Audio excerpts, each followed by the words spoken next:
Okay, greetings, brothers and sisters. Today is Saturday, the 22nd of November. This video is going to go up tomorrow night, and then there'll be a break. I won't do any video on Monday, and then there'll be a video Tuesday, early Tuesday morning. So that's my, I'll do videos for 3 days in a row, and they'll be like in the morning, and then the next day in the afternoon, and then the next day at night, and then skip a day.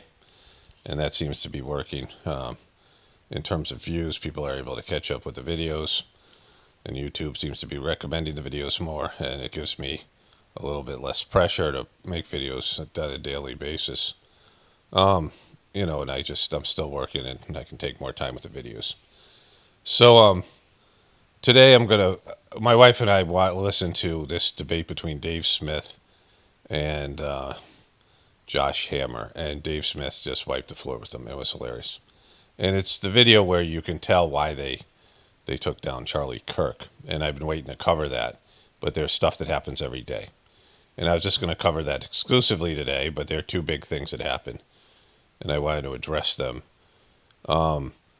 And this was the first one, and the second one is Marjorie Taylor Greene resigning. And then we'll get to the debate thing. But here's Donald J. Trump.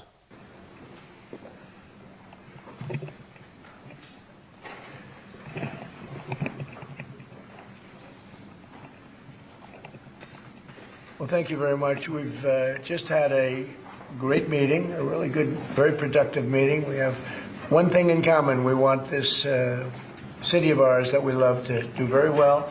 And I wanted to congratulate the mayor. He really ran an incredible race against, a lot of smart people, starting with the early primaries against some very tough people, very smart people.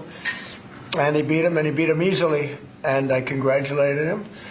And we talked about some things in very strong common, like housing and getting housing built, and food and prices, and the price of oil is coming way down. That anything I do is going to be good for New York. If I can get prices down, it's good for New York, and we've got them down, way down from last year. We have, as you know, I've been saying to a lot of people, Walmart said that Thanksgiving this year is exactly 25% less than last year, so that's good for New York. It's great when Walmart says that shit. And then, when you got Walmart coming in at 25% less for Thanksgiving. Good for everybody. But I just want to congratulate. I think you're going to have hopefully a really great mayor. The better he does, the happier I am, I will say. There's no difference in party. There's no difference in anything. And we're going to be helping him to make everybody's dream come true, having a strong and very safe New York. And congratulations, Mr. Mayor. Thank you, Mr. President. Thank you. I appreciate it. Please. I appreciate it. So, what the fuck? So I came in, and I think there's more to this. I think I came in at a later point.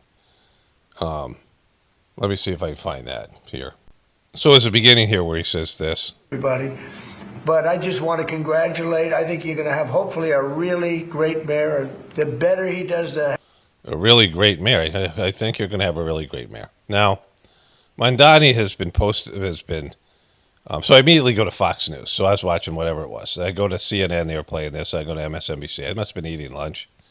And then I went, wow, I wonder what they're saying at Fox News. And Fox News is covering this like Trump is being great and gracious. And, Fox News, whenever I go over to Fox News, they're demonizing this guy, Mamdani, right? They have these enemies on the right wing. The left wing, it's a little bit different, the way that they tailor their sort of criticism. It's on the left wing, like in the right wing, they make people the devil. Like there's always, like Hillary was the devil, whoever it is. And so that's, Trump said, Jeffrey Epstein's the devil, right? There's these people that get, by right wing people, like they have this, somebody who's just a bad person, and they have, they're way more obsessed. Of course, the Democrats are so obsessed with Trump, but that's a rarity. They dislike somebody, but they really, on Fox News and the Republican Party, they really demonize these people. These, like, it's like the people in church when there's somebody who's like a sinner. This guy. It's like the whole thing that they do. And Trump has been good at clicking it, getting into that, like going after a piece of shit person for the Republicans, somebody the Republicans hate, because he did it with Hillary and then all the other people. Although immediately after he got elected, he reversed himself. He said, when they were saying lock her up, and he said no. And then later he came out and said, well, let me play that clip. Let me play that clip where Trump says, that he protected Hillary. Yeah, please. I don't think it's appropriate for me to talk about it. I think it's a tragic story. This is about pardoning Hunter Biden. You want to know the truth. And I felt that with Hillary Clinton, too. With Hillary Clinton, I could have done things to her that would have made your head spin. I thought it was a very bad thing. Take the wife of a president of the United States and put her in jail. And then I see the way they treat me. That's the way it goes. But I was very protective of her. Nobody would understand that, but I was. I think my people understand it. They used to say, lock her up, and I'd say, just relax, please. We won the election. I think it would be I think it would have been horrible for our country and we had her between the hammering of all of the files. And don't forget, she got a subpoena from the United States Congress. And then, after getting the subpoena, she destroyed everything that she was supposed to get. I thought it was so bad to take her and put her in jail, the wife of a president of the United States, and then when it's my turn, nobody thinks that way. I thought it was a very terrible thing. And she did a lot of very bad things. I'll tell you what, she was pretty evil. But in terms of the country and in terms of unifying the country, bringing it back, to have taken her and to have put her in jail, and I think you know the things as well as I do. There were some pretty bad acts that she did. I think it would have been very bad for our country. And a lot of my people, a lot of the MAGA, as they call them, but the base. And I think the base is 75% of the country. Politics is about motivating the people, even if you don't have a democracy, right? You have to, and like there are higher levels. Let's say you have a kingdom. Well, there's powerful people with money and influence behind the throne, right? And the people that the king has to answer to. And, people are, even if they're underneath him, he's got to win them over, like the lords and the other dukes, right? Like these things in England, these other people that have lands and armies, and he has to get them to go along with, let's say he wants to go to war, he wants to tax the people more, whatever it is, right? He can use threats, of taking away their kingdom and going after them and, unseating them and putting someone else in their place. But then, what kind of leverage do you have? So you have those levels. And then you have the people themselves who are, the potential mob. And so that's what politics is all about. It's about manipulating people, right? And now with the age of TV, and it used to be hear ye, and, like that shit. And it would go around the villages and, in a localized area. People spreading information from, town to town. But now with TV and, of course, the internet, it's on steroids. And so they have different ways of motivating the people. Like this was what's all about, by creating enemies, right? You have these enemies that are created by the left and the right.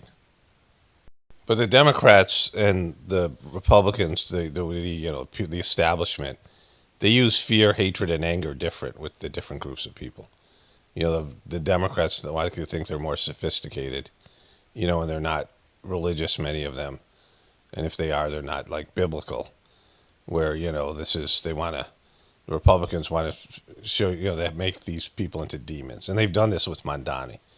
Like he's a demon. He's like, a socialist and also the pro-Israeli lobby. This guy is a Muslim, all this stuff. He's not going to Israel. Remember that whole thing where Cuomo's was going, did you hear him? He said it. He's not going to Israel. Like that whole thing was hilarious. And then his wife, like you go to the New York Post, this guy's wife is a kind of a pseudo artist, and she did pro-Palestinian, anti-Israel art. And, the whole thing. And they're painted him like this anti-Israel, Muslim terrorist, socialist, communist, right? And Fox News just glossed over this. And this is like always something that's very entertaining about Trump. You know, I showed you clips before where Trump was pushing for gun control, and whatchamacallit had a Google-gasm. If I have that, I don't know if I have that meme, but Dianne Feinstein had a Google-gasm. I think I have a meme for it. If I do, I'll put it right here. If not, well, let me check, see if I have it.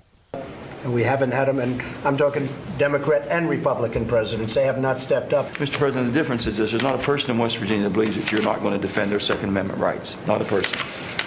With you taking a lead on something like this, it gives them the comfort that something reasonable in this. So that's the first part, because what he says there is very important. Well, the first thing Trump says, no one else got it done, which is a huge thing for Trump. He's going to say it again up here, so I'll wait to comment. I'll comment on that there.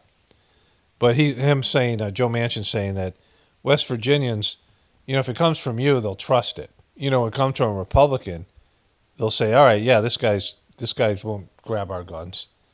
And, you know, Trump's going to say this thing, here we'll get into it in a second, where he's going to say, you know, first we get the guns first. But, you know, this is like when Obama went after whistleblowers or was doing warlike things, and the Democrats were like, well, Obama wouldn't be a warmonger, so Obama's a good guy. You know, this is the same thing. That, you know, that's the dangerous part about Trump, because Trump isn't a Republican, and he doesn't give a shit about these things, and he's not thoughtful, or he doesn't do research. He just takes a quick position on something, hearing very little about it, knowing almost nothing about it. And then he sticks to that position because he thinks he's God, and whatever he thinks has to be great because he's the best, right? But here he says, first we get the guns. Conservatives. But take the guns first, go through due process second. Take the guns first and go through due process second. Holy shit. He actually said that shit, right? He fucking said that shit. Conservatives. But take the guns first, go through due process second. So it starts off here. Are nothing new. I asked for just a list of, I mean, you look at Columbine, Colorado, Bill Clinton was president. Virginia Tech, George Bush. Fort Hood, Sandy Hook, San Bernardino, Pulse Nightclub, and so many more. So one of the things that, Trump loves is his signature like personality trait. You hear him say it all the time about Joe Biden couldn't get it done. No president in history has gotten this done. You know, these things, he loves to do things other people can't or wouldn't have done, right? Or they couldn't do. You know, there was a time when Trump was really popular. He went on David Letterman, and David Letterman was gushing over the guy because Trump took over the Central Park had an ice skating rink, and these people had butchered it and did a horrible job. And Trump somehow came in. This is a young Trump, right? Like 40 years ago. And Trump came in and like all, you know, I mean, with whatever Trump was doing, and he was able to do it at a lower cost to the city. And he took on this project, and David Letterman was praising him for, you know, saving the ice skating rink, right? This iconic thing in Central Park. And Trump loves that shit, you know, being able to do things cheaper and better and faster, you know, Operation Warp Speed. And they say it'll take 2 years and I can do it in 6 months. Like, that's Trump stuff. No other president's ever been able to do this. And so all you have to do is say, all these other presidents failed, but none of them could do it. And Trump will immediately try to do that, especially in his first term, when he really wanted to prove himself to everybody. And so he's doing this with gun control because he doesn't give a shit about the political ramifications. He just cares about everyone going, hey, Trump did something no one else could do, because that's his big thing. You can see it because he talks about it all the time. It's ridiculous. But maybe we could make it much more comprehensive and have one bill instead of 15 different bills that nobody knows what's happening. If we can get 60 votes for it, Mr. President, I think you can. Honestly, I think, look, I really believe this is one of the things where you can actually get the 60 votes, and maybe easily. Diane, do you have something? Well, I do, Mr. President. You probably know this, but I became mayor of San Francisco as a product of assassination. I've been the victim of terrorist groups. The department gave me a weapon. They taught me how to shoot it. And we proceeded through the 1970s that way. What I've watched and seen is the development of weapons that I never thought would leave the battlefield, that are out on our streets. And the latest and newest, Mr. Chairman, is the AR-15. Kaboom. It's got a lot of assets to it, and it's misused. And it tears apart a human body with the velocity. And I've watched the school shootings in particular, which you pointed out. And I thought Sandy Hook, and I'm delighted that Senator Murphy is here today. We thought Sandy Hook would be the end, and he and I introduced another assault weapons bill after the first one. We didn't succeed with it, but the killings have gone on, the number of incidents have gone up. Okay, so it goes on. She talks about this quite a bit, and this is, I'm just giving this some framework. So Trump then gives her a ghoulgasm here. That is more than we lost for brave troops in Iraq and Afghanistan. And so just doing something on this background check issue and using that as a base, and then I would like to add some of these other things we've talked about, I think would make a major difference. So if you could add that to this bill, that would be great, Diane. If you could add what you have also, and I think you can, into the bill. Joe, are you ready? Can you do that, Joe? That was the ghoulgasm that I spoke of, right? I found it. I was looking through, I was trying to find the Joe Manchin thing, which I think is coming up here. But this is the ghoulgasm. Watch it again. She says she wants Diane Goulstein's stuff to go into the bill. And, you know, remember she died with $110 million worth of assets and all that stuff. I think would make a major difference. So if you could add that to this bill, that would be great, Diane. If you could add what you have also, and I think you can, into the bill. Joe, are you ready? Can you do that? Joe, can you do that? Pat, can you add some of the things? You're not going to agree with me. If you help. Well, no, I'll help, but can you add what Amy and what Diane have? Can we add them in? And I know you can add what John has. So, you know, I call this Dianne Feinstein having a ghoulgasm. So first term Donald Trump early on, you know, Dianne Feinstein is dead, but she had that ghoulgasm when he was like giving her everything on gun control. And the people, Republicans in the room, couldn't believe it. And then somebody told him about the NRA, and he, you know, of course, reversed his position. But he didn't know anything about it. He didn't know, you know, he let gun control. It's like, oh, I'm going to get done. These other presidents get done. I'll show you how to get done. And then they were like, hey, this is not what you're on the wrong side of this thing. Your supporters will go nuts. And NRA will go after you. And he was like, all right, whatever. And then the other thing was asset forfeiture, where police can just take your stuff. And, you know, so many, and this is something that Republicans and, you know, patriots are against. And he was, why would anybody be against this thing? Like, I don't have a meme of that, but I made a video about it. And he just didn't know what side he was supposed to be on. And he was just in these meetings going in cold, and he was just picked a side and would pick the wrong side. And he does this with people, right? And so, and if the person kisses his ass, it doesn't matter what the media thinks or anybody else thinks, even his supporters. And so it's hilarious that he has a meeting with this guy. And, you know, whatever happened in there, that Trump is really impressed with him, right? And, you know, it could change later on. Of course, it probably will. But it's just the great thing about Trump, not that he's a great person or this is a good quality. It's entertaining. That he'll just come out and be like, yeah, this guy's great. And then, you know, and after Fox News and him they had this battle and they were going at it like Trump does.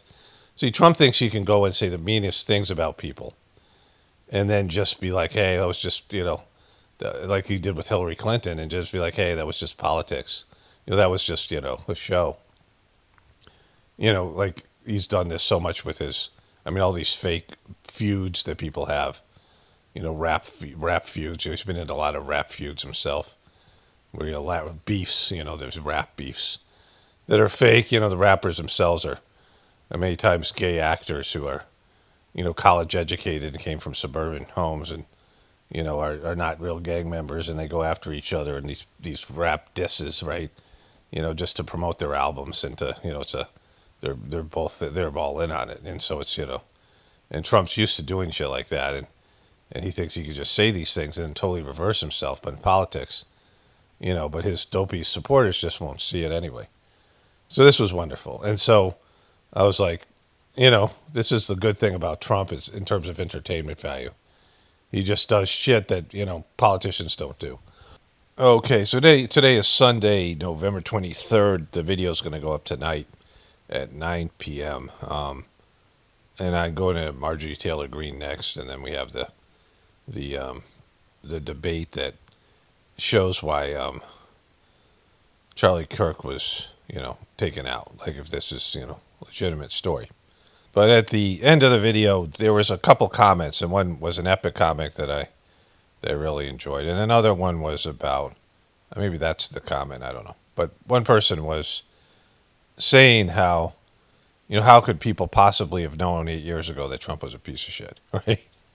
And, if you go back to my videos, you can watch it.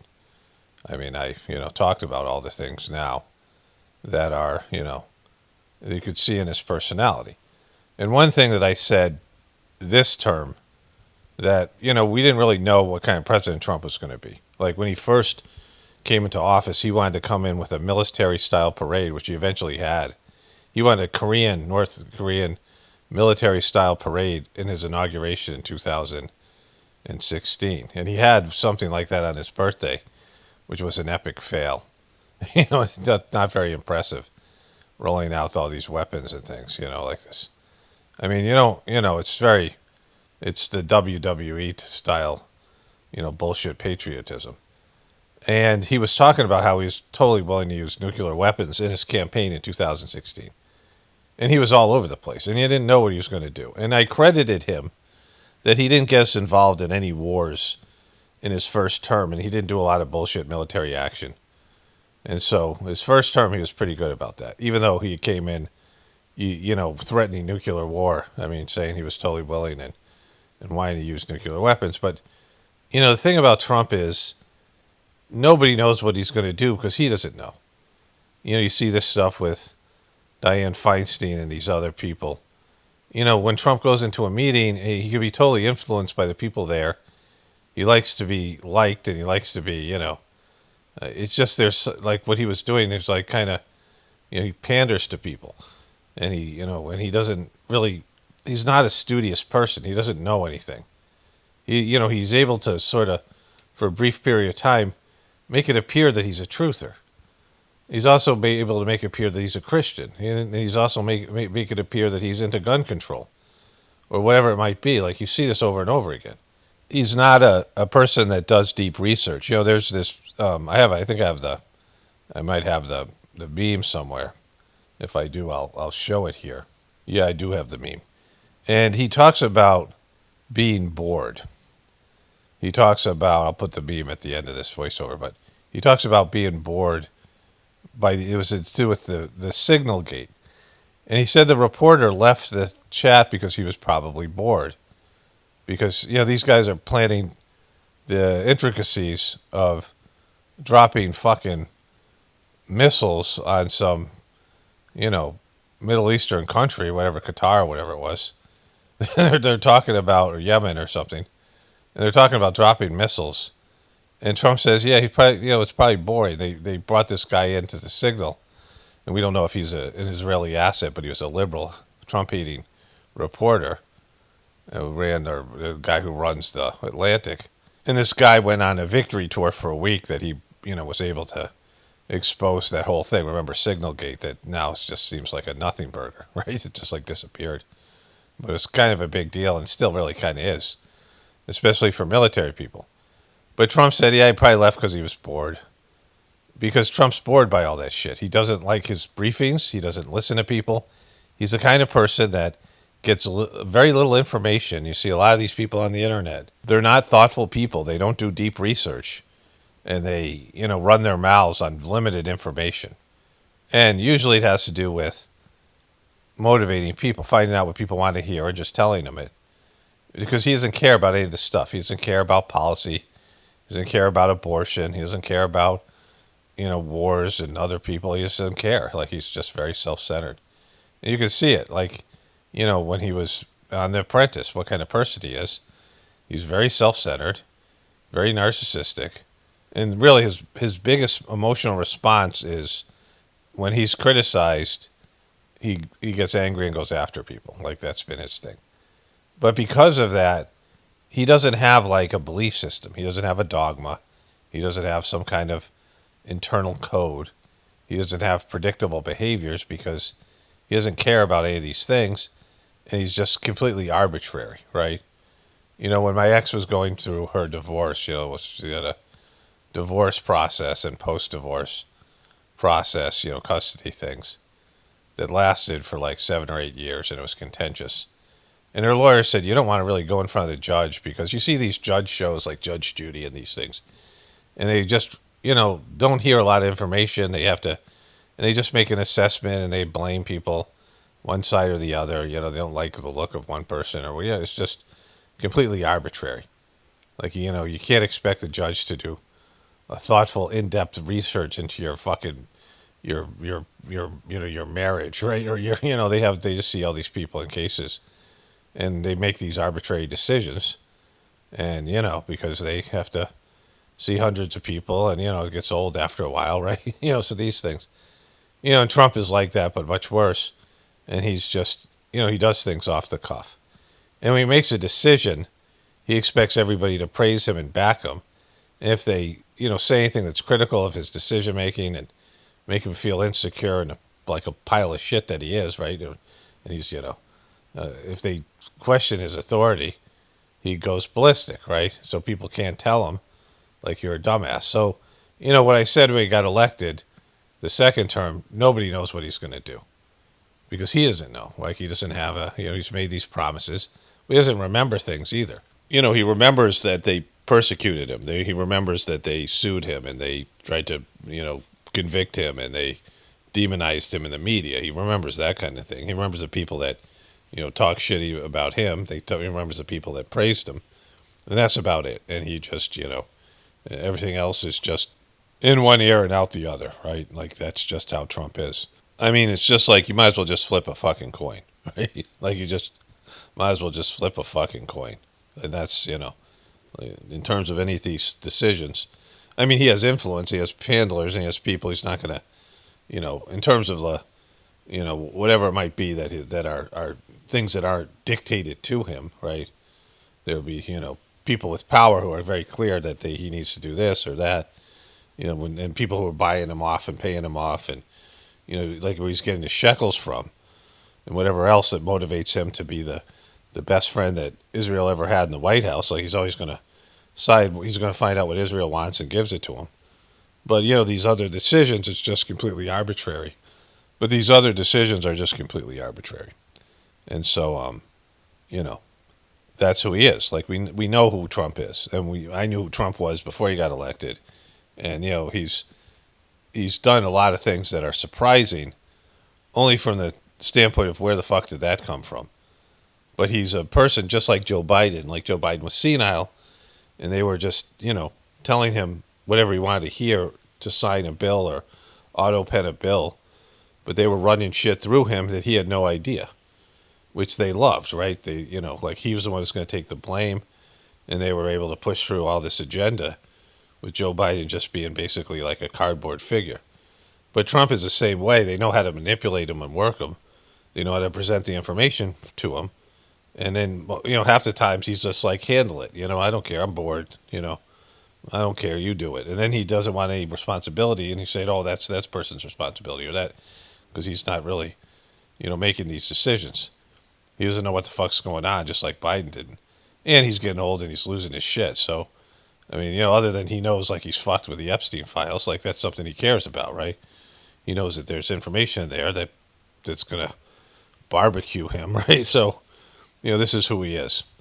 Anyways, with that in mind, let's get to the Marjorie Taylor Greene thing here. Okay, so what I did was stick this voiceover in between two clips that I shot, yesterday with ScreenFlow. And I was still talking about this as I got into the Marjorie Taylor Greene thing. And so I was talking about how, he says one thing and then totally reverses himself. And so let's I'll replay the end of that, and then it'll segue into the Marjorie Taylor Greene thing here. So this was wonderful. And so I was like, this is the good thing about Trump is in terms of entertainment value. He just does shit that, politicians don't do. And it would be a good quality if he could just be, could have a fresh start with people. But he's such a vindictive piece of shit, right? And so he's so easy to turn on people. And here's the case with Marjorie Taylor Greene. This is like characters when you're watching a movie or TV show. There's characters you like. There's, fictional characters that you like, even in books, in history stories. And then there's, the people you don't. And, when if you're like watching a TV show that has multiple seasons, if a character shows some growth and, whatever, the ability to do something different, there's, it's a good thing, right? And so Marjorie Taylor Greene has done that. Whatever this is, whether it's fake, whether it's staged, I don't know. It seems like she's sincere. I don't think, people think that that everybody gets the same script, and they don't. They don't include people. If you're having a criminal plan, if you're going to do something that's criminal and immoral and just out and out wrong, and we'll get into this with the interview that I'm going to show you. When you're going to do things that are bad, the less people that know about it, the better, right? Like you don't talk about it. You don't have records of it. You don't have phone calls where you discuss. You don't have secret meetings where everyone just needs to know what they're supposed to do. That's why the Skull and Bones, that's very effective. Like when George W. Bush ran against John Kerry, and they were both members of the Skull and Bones from Yale. And each plays their part. Each knows what they're supposed to do. Each, they have the blueprint, but they don't, there's no plans. They don't discuss it. They don't have hey, this is our criminal manifesto, and this is what we're, like some kind of, they just know what they're supposed to do. And so, these people that people think that they're some kind of, they have handlers that come in and kind of tell you various things, but they subtly give you threats, and they kind of nudge you in the right direction without, doing anything that's incriminating. Like to be a good criminal, you don't do things that can be, you don't document your criminality. Like these super villains that have to monologue, Bond villains, and tell you everything, and they got to revel in their devious plan, and they tell the audience what their plan is. Why the fuck would any real criminal do that, right? So, someone like Marjorie Taylor Greene, I don't think she's in on it, because why would they have this? I think she's passionate about what she believes in because she's a former QB, and then she realized how that QBs were. She had to divorce herself from that fucking stupidity, the QAnon people. So anyways, I think she's sincere is what I'm saying, but who knows? Like, it doesn't matter. But here she is saying she quits. Hi, everyone.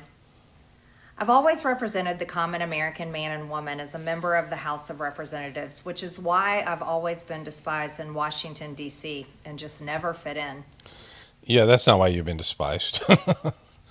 It's because of your mouth, right? It's because of how angry she was. Now, she started off as a QB, a QAnon person, which are the worst. Like, if you want to find out what happened to the truth community, it's when QAnon became a thing.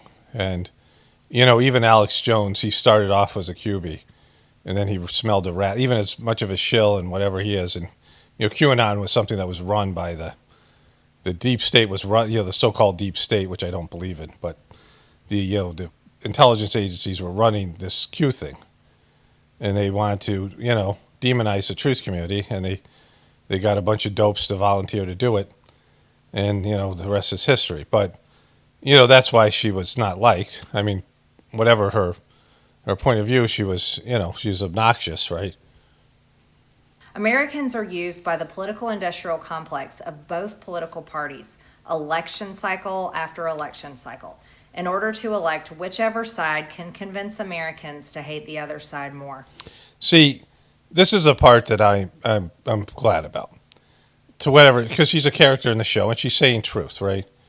And, Candace Owens kind of reached this point. Things that I've been saying for years, and other people, they never get to spirituality because they're locked into their bullshit religion. But, what I've been saying, some of the things that I've been saying for years is, the fundamental truths. There's a left-right paradigm, which again, this is common knowledge for some truthers, that the left and the right are both controlled. And these guys are finally coming around to that. It's kind of truther 101. The other thing I've been saying is that conspiracies are real because there's a word for it. And they put conspiracies in every show, TV show, movies. I mean, if you go watch any kind of political thriller, but almost everything, almost every science fiction movie, there's a conspiracy. There's people conspiring, right? Like the aliens just popped into my mind, the alien movies, right? There's a corporation, wherever that fucking corporation is, don't tell me, don't care, don't need to know. And they want to get these aliens, they found out about them, and they were supposed to depopulate Earth, but they ended up not making it. So this giant alien had come to, like a giant humanoid, came to Earth to unleash these things, and ended up, getting, they got the things turned on them. But they want to get this weapon, they want to weaponize these things. And they send people up into space to bring these things back, right? It's a conspiracy. And there's always people in the crew that are there to sabotage the crew so that they can be hosts for these creatures. Like, that's just one conspiracy. There's conspiracies in pretty much every movie and TV show that has a long-running, anything that's just, even in comedies have conspiracies. And so these things are out there, and people are, eventually come around to it, that there's no political solution. I have a great audio in one of my videos about this. And so, the more people that come to terms with that, the people say, well, you're black-pilled. I'm like, no, you can't fix a system that goes against God. The system is demonic at its very core, so you can't fix that. If you believe in God, then why would you ever support a system that is, it's the opposite of divine, right? It's demonic. And the results are always the same. No matter which way the political pendulum swings, Republican or Democrat, nothing ever gets better for the common American man or woman. The debt goes higher, corporate and global interests remain Washington's sweethearts, American jobs continue to be replaced, whether it's by illegal labor or legal labor by visas or just shipped overseas. Small businesses continue to be swallowed by big corporations. Americans' hard-earned tax dollars always fund foreign wars, foreign aid, and foreign interest. And the spending power of the dollar continues to decline. The average American family can no longer survive. The root cause is that the dollar and the debt-based currency and the system is evilly rigged in favor of Americans, and now that's no longer the case. Like that, what she's complaining about here is, the American economy and the American lifestyle, which is being propped up by, all the evils that are being perpetrated around the world that are ungodly, right? And, not just the people, but animals and nature and things like this, to keep the resources flowing in. It was always unsustainable, right?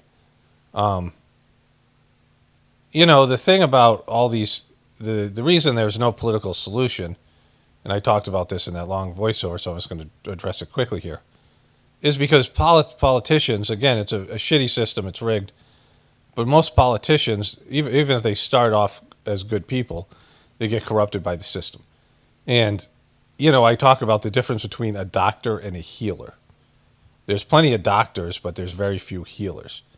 And, people who are change agents and make things better. Like, you meet people in your life, and their energy and their aura and their connection to divinity and their, radiating love. I mean, the saintly people specifically, but you people who are like pull you up. Like, you're at your best when you're around those people. They pull out the best in you. And, you have that with coaches and grandparents and, people in your life, significant others. Like if you dated a good man or a bad man or a good woman or a bad woman, and, the difference of how that person affects your life, right? And none of those people, I mean, if they start off like that, going into politics, it's one thing, and get corrupted, but still, it's the outcome's the same. Politicians don't make things better. They just find more ways to screw you over. Politics itself is corruptible. It's self-interested, just like religion is. Religion takes valid spiritual movements and turns them into profitable, monetized demonic agencies that that act as a middleman between you and God and take a hefty fee and don't deliver God to you, right? And so if you look at the institutions that we have, educational institutions, monetary institutions, governmental institutions, religious institutions, more than anything else, they're all taking people in the wrong direction. And so how do you think you're going to make things better when that's the case, right? It's silly. Politicians, you think any of these politicians can make things better? I mean, just in their own lives, their lives are horrible. Their relationships are bullshit and performative, and they don't have it. They don't do anything good. They don't affect anybody in a positive way, right? They're just they just go out there. They're basically beggars to foreign governments and to lobbyists and things, and trying to get their piece of the pie, selling access and power and the American system off to whoever's the highest bidder. On a single breadwinner's income, as both parents have to work in order to simply survive. And today, many in my children's generation feel hopeless for their future and don't think they will ever realize the American dream. And that breaks my heart. I ran for Congress in 2020. The American dream, like all these things. You got, again, she's a character in a show and, whatever she's able to do. There's never been an American dream. There was a brief period of time where America was better than other countries because you didn't have all the, the nepotism. You didn't have as much nepotism. You didn't have as much. You could come in as an immigrant, as a poor person, and become a billionaire economically. But you can't become a saint here, right? Like it's spiritually deprived. And whatever the thing is, there's none of this stuff is real. Like to think this has just happened. I mean, this is the guys who were running the system were horrible people. There's a good video my wife and I listened to when we were driving. It was Louis C.K. and Shane Gillis. Shane Gillis is a historian, and they were talking about the founding fathers. And these guys were deeply flawed, who had fucking affairs, and and there's a period where they were talking about how Thomas Jefferson was raping his slaves, right? Sally Hemings and these other women. And, he was trying to pass a law saying, we got to stop everyone from raping their slaves, and he was doing it, right? Like they were joking about how, he was, like fucking, these were horrible people in various ways. Like these, they wrote good documents and they had good ideas. And America has, some good constitution, some wonderful language and all this stuff, but it's never been that way, right? There's very few places that are utopian, very few saintly people. And so, we've struggled to be like good people, like, on a level where, you can live in a cul-de-sac and obey the laws and those things, but, through your economic, you're spending your money, you're supporting evil shit all around the world, right? Like there's, you got to come to terms that this is an evil empire. And it hurts somebody, and it hasn't been you, right? Like you and your family have lived well, great for you, right? Great for me, like we're living better than the average person in the world, but there's a price to be paid, and there's a spiritual price to be paid, individually, collectively, and as a country, and all these things, because it's a rigged system. And now that your group and your people are on the other side of that, right? Like she's experienced the wrath when you go against the beast, and then you're like, oh, this is pretty bad. Yeah, let's fucking people like all around the world, they hate America because it represents to them the oppressor, right? That's stealing their resources. We're 5% of the population eating 25% of the resources. What do you think? Where those resources come from? Like people starving fucking people in different countries, right? And have fought every single day believing that Make America Great Again meant America first. I have one of the most conservative voting records in Congress, defending the First Amendment, Second Amendment, unborn babies, because I believe God creates life at conception, and I love to fight for the little guy. Strong, safe borders, I have fought hard for that. I've fought against COVID tyranny. Okay, so let's move past this bullshit. Have gone up over the past 5 years.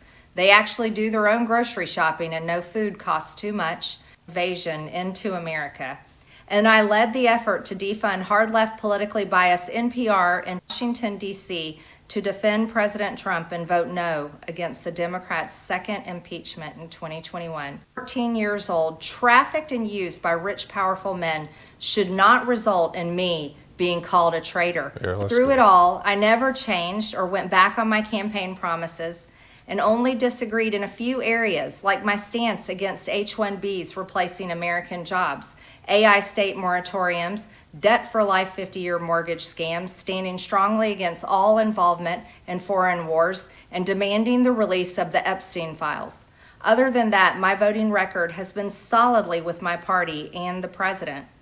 Loyalty should be a two-way street, and we should be able to vote our conscience and represent our district's interests because our job title is literally representative. America first should mean America first and only Americans. You know, I've talked about America first. It's a stupid idea. It's narcissistic. There's no America first. Like, you know, like it's fuck the rest of the world, right? That's, you know, whatever was good for us, it doesn't matter how it affects other people. And you can't live like that. Like that's narcissistic and it's evil and it's demonic, right? Like you have to think about everybody. You know, God doesn't have countries. You know, you can't serve your country and serve God. If you want to be a saint, then you have to give up your patriotism. You know, you can't be for your country and be for God. God is for everything and everybody, and not just people. Like everything. You know, every creature has got divinity within them, and you have to think about the whole. If you're working for the divine essence that created the universe, then you have to honor the whole creation, right? Like this is, you know, I mean, whatever. Like let's go through this. First, with no other foreign country ever being attached to America first in our halls of government. Standing up for American women who were raped at 14 years old, trafficked and used by rich, powerful men should not result in me being called a traitor and threatened by the President of the United States, whom I fought for. However, while yes, hurtful, my heart remains filled with joy, my life is filled with happiness, and my true convictions remain unchanged because my self-worth is not defined by a man, but instead by God who created everything in existence. Except he wants America first. You know, like, again, I don't, you know, whatever. Like, she's doing something good here. Like, there's some growth as a person. But, you know, it's limited because what I'm talking about is the starting point that most people should figure out, you know, when you become like a teenager or whatever. Like, there should be something inside of you that wants something more than the material goals and things. You know, it might take multiple lives for people, so not everybody's going to, you know, get on board with this, but where you realize there has to be a spiritual purpose, that there has to be something more than your bullshit fucking holidays and your bullshit country stuff. I mean, you can enjoy those things, sure, whatever. But, like, there has to be something more. There has to be some other purpose to your life beyond all this stuff, all this rhetoric. You know, politics is silly. Like, politics is something for an immature soul that thinks that power and money is going to change their existence, right? And, you know, then once you've had it, you realize it isn't. Like, you know, fame and celebrity is the same thing. You know, it's like you get born into a situation of poverty and you don't have the ability for abstract thought. It's your first life as a human being. Maybe you were, you know, a dog or something before, you know, like a cow or whatever. You know, the transmigration of the soul. And you get a certain level of mastery of the animal kingdom, and you're around people as a soul, as a, you know, as an animal or something like that, and then you come back in as a person, right? Or some variation of that. And you're like a kind of a low developed person because your soul, it's your first time experiencing. It's just like a video game. It's your first time, plays your first character, your first avatar in a video game, right? You're going to get better and better with each time you play the game. And so you're going to evolve and your consciousness is going to change. And the first thing you do is you look up at people like a king or like a celebrity, and you go, oh my God, if I was like that, I'd be so happy. And then you come into life and eventually you achieve that, and you're like, fuck, I'm miserable. And so then you go back to the drawing board, and then you eventually come to spirituality. You know, like first you're like, oh, I want to be smarter and richer and more famous, you know, so you become educated, you know, as your soul incarnates more and more in the, you know, human form. And then eventually you get around to spirituality where you realize there's a spiritual purpose. And it should take like 3-4 lives depending on the time period. If you lived 1,000 years, it should be one life, right? You know, at times when people lived much longer lives. You know, but I mean, this stuff is, you can see there's no point to it. It's just, it's a snake eating its own tail, the political world. You see, I have never valued power, titles, or attention in spite of all the wrong assumptions about me. I do not cling to those things because they are meaningless and empty traps that hold too many people in Washington. I believe in term limits and do not think Congress should be a lifelong career or an assisted living facility. My only goal... Kaboom. Take that, Mitch McConnell. and dead Dianne Feinstein. Goal and desire has ever been to hold the Republican Party accountable for the promises it makes to the American people and put America first. And I have fought against Democrats' damaging policies like the Green New Deal, wide open, deadly, unsafe border policies, and the trans agenda on children and against women. With that has brought years of non-stop, never-ending personal attacks, death threats, lawfare, ridiculous slander and lies about me that most people could never withstand even for a single day. It has been unfair and wrong, not only to me, but especially to my family, but it's been wrong to my district as well. I have too much self-respect and dignity. I love my family way too much, and I do not want my sweet district to have to endure a hurtful and hateful primary against me by the president that we all fought for, only to fight and win my election while Republicans will likely lose the midterms, and in turn be expected to defend the president against impeachment after he hatefully dumped tens of millions of dollars against me and tried to destroy me. It's all so absurd and completely unserious. I refuse to be a battered wife, hoping it all goes away and gets better. If I am cast aside by the president and the MAGA political machine and replaced by neocons, big pharma, big tech, military-industrial war complex, foreign leaders, and the elite donor class that can never ever relate to real Americans, then many common Americans have been cast aside and replaced as well. There is no plan to save the world or a 4D chess game being played. When common Americans This is good. She's doing a good job here. And people realize and understand that the political industrial complex of both parties is ripping this country apart, that not one elected leader like me is able to stop Washington's machine from gradually destroying our country, and instead the reality is that they, common Americans, the people, possess the real power over Washington. Yeah, it's not true. Then I'll be here by their side to rebuild it. Until then, I'm going back to the people that I love, to live my life to the fullest as I always have, and I look forward to a new path ahead. I'll be resigning from office with my last day being January 5th, 2026, and I look forward to seeing many of you again sometime in the future. May God bless you all, and may God bless America. Okay, so that was really well done. The end part, you know, I mean, it's remedial, but it's, you know, she's telling Americans what is truth. Like, you can't fix it politically.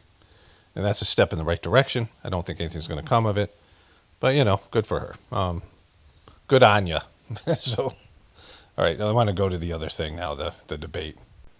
Okay, so this fucking guy, right? This is the video that antipathized why I think if this murder of Charlie Kirk is real, whatever it is, like whatever the, you know, you can't believe anything, but you can believe everything, right? Like everything's possible and nothing's for sure. These are fucking bumper sticker shit I'm throwing out there. These are t-shirts. I'm just like fucking cranking out slogans for t-shirts. And so if there's a reason why he was killed, and the most likely reason is because he was Charlie Shekels and he took hundreds of millions of dollars from Israel, and he was beginning to turn on Israel, which would have been disastrous, especially that time period where they're trying to get deals done and all these things. And so if he was killed by, you know, some sort of Mossad-like, whatever, CIA joint action, whatever this thing was, and, you know, he's actually dead and all these things, this tells you why. This will show you why. And so he has these two guys on. So give it up for Josh Hammer and Dave Smith, everybody.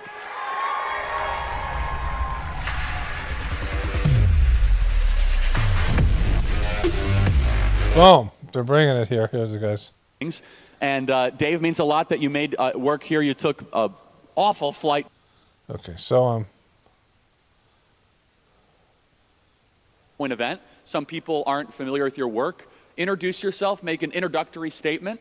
And okay, so what's important about this is these are two Jewish Americans. And let's say this guy's organic. We know he's not organic. We know he's a piece of shit shill. This is the guy, Josh Hammer, that the day after Charlie Kirk died, he came out and said Charlie Kirk loved Israel. Big giant colossal cursor nose. Big fucking giant colossal cursor. I lost it. There it is. I don't know if it catches a colossal cursor anymore. So, but either way, the day after he said Charlie Kirk was praising Israel still, and he said how great his book was. Charlie, their last conversation was, Israel's great and your book is the best. Everyone should read it. the floor is yours, my friend. Oh, well, thank you very much, and thank you guys for having me. As Charlie mentioned, I took... So the audience is clearly on his side, right? So they have an event, and there's a debate here, and this is, not that long before Charlie Kirk died. And so I'll find the exact date of this video was uploaded. But, this is months, weeks before Charlie Kirk was killed. And so this was one of the things that when he went to that, what he called an intervention, where the Jewish donors, the pro-Israeli, not Jewish, but pro-Israeli donors, because not all Jewish people are Zionists. And this guy clearly isn't, at least in terms of if he's organic, then, this is him being, and I think, he's either a great actor or he really believes in this stuff, as you'll see.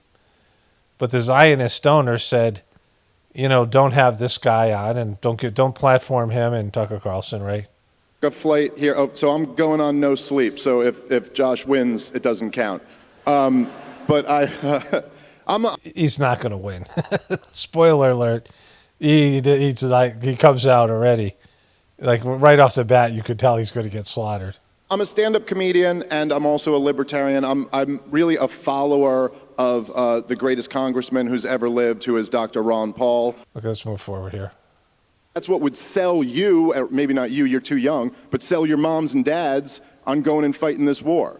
And by the way, when they talked about one another, okay, this is a big part of what the whole conflict is about. Now, the neoconservative has kind of become like a pejorative for war hawks these days, and don't get me wrong, I support that. Keep calling them neocons. But the actual neoconservatives, the self-identified neoconservatives, aren't really in power anymore. But Benjamin Netanyahu is still in power in Israel, and the Likud party is still pushing for this. Now, I want very quickly, I'll try to not go too long here. Okay, they actually did focus group testing back in the 90s before the first Gulf War in Iraq. And Americans weren't really moved by, we have to reinstall the king of Kuwait, but they were moved by the nuclear threat. Now, if you go read Coping with Crumbling States or the Clean Break Memo, in the 90s, when the neocons admitted they wanted to overthrow Saddam Hussein, they never said it was because he had nuclear weapons. They said he was a problem for Israel in the region. They only made up that lie after 9/11 because they knew that's what would sell you, or maybe not you, you're too young, but sell your moms and dads on going and fighting this war. And by the way, when they talked about wanting to overthrow Iran, it was the same thing. Never had nothing to do with a nuclear threat. That's just the thing they use now as the excuse. So yes, there is tremendous influence by Israel in our government. That doesn't mean I'm subscribing to some crazy conspiracy or telling you to hate Jewish people. I'm Jewish. I'm just saying they have influence. They've used it in a very negative way, and we should reject this insane foreign policy and embrace the foreign policy that Dr. Ron Paul advocated, which is the foreign policy of the founding fathers. Stay out of entangling alliances, stay out of unnecessary wars, be friends with the world, and trade with the world. That's the key to prosperity. Thank you, Dave. Okay, so the audience you're going to see is clearly on his side, right? Dave. Josh. And so he comes out with this idea that they decided to sell Americans on these wars based in nuclear threat, because fear is what sells wars. And, all the shock of 9/11 and all this anti-Muslim stuff that they were pushing, right? All that kind of stuff. But, you have to sell something that we're going to be attacked. Otherwise, you don't want your kids going to war, right? I mean, if your kids are going to be in the military, if there's going to be a draft or any of these things, you don't want to spend all this money in all these foreign wars. You don't want to spend, $1 trillion in a war that's there to support Israel, which is giving you nothing back, right? So they can't tell you the truth. I mean, that's what this is about. Because watch what he says here. Opening statement, feel free to respond, and then we'll proceed as we go. So that was about 3.5, 4 minutes, so same amount of time. All right, so it's really great to be here. Thank you, Charlie, for having me. Thank you, Turning Point, for having me back. It's really wonderful to be at this amazing conference. It's a very Ben Shapiro-esque, right? Like, just his voice is just energy. Just to understand what a piece of shit Charlie Kirk was. So Candace Owens said that when she was fired from Ben Shapiro's, whatever the thing is called that he runs, the Daily Wire, it was because the stuff to do with the French president's wife possibly being a dude, and then her starting to criticize Israel. And Charlie Kirk was very supportive of her until his donors said, you got to cut ties with her. You can't allow her to be on Turning Point. And he didn't. But he let Ben Shapiro come back in. Right? Ben Shapiro fired her unjustly. And Candace was a better friend to, Candace was closer to Charlie Kirk. They were good friends, according to her, documentation of the thing.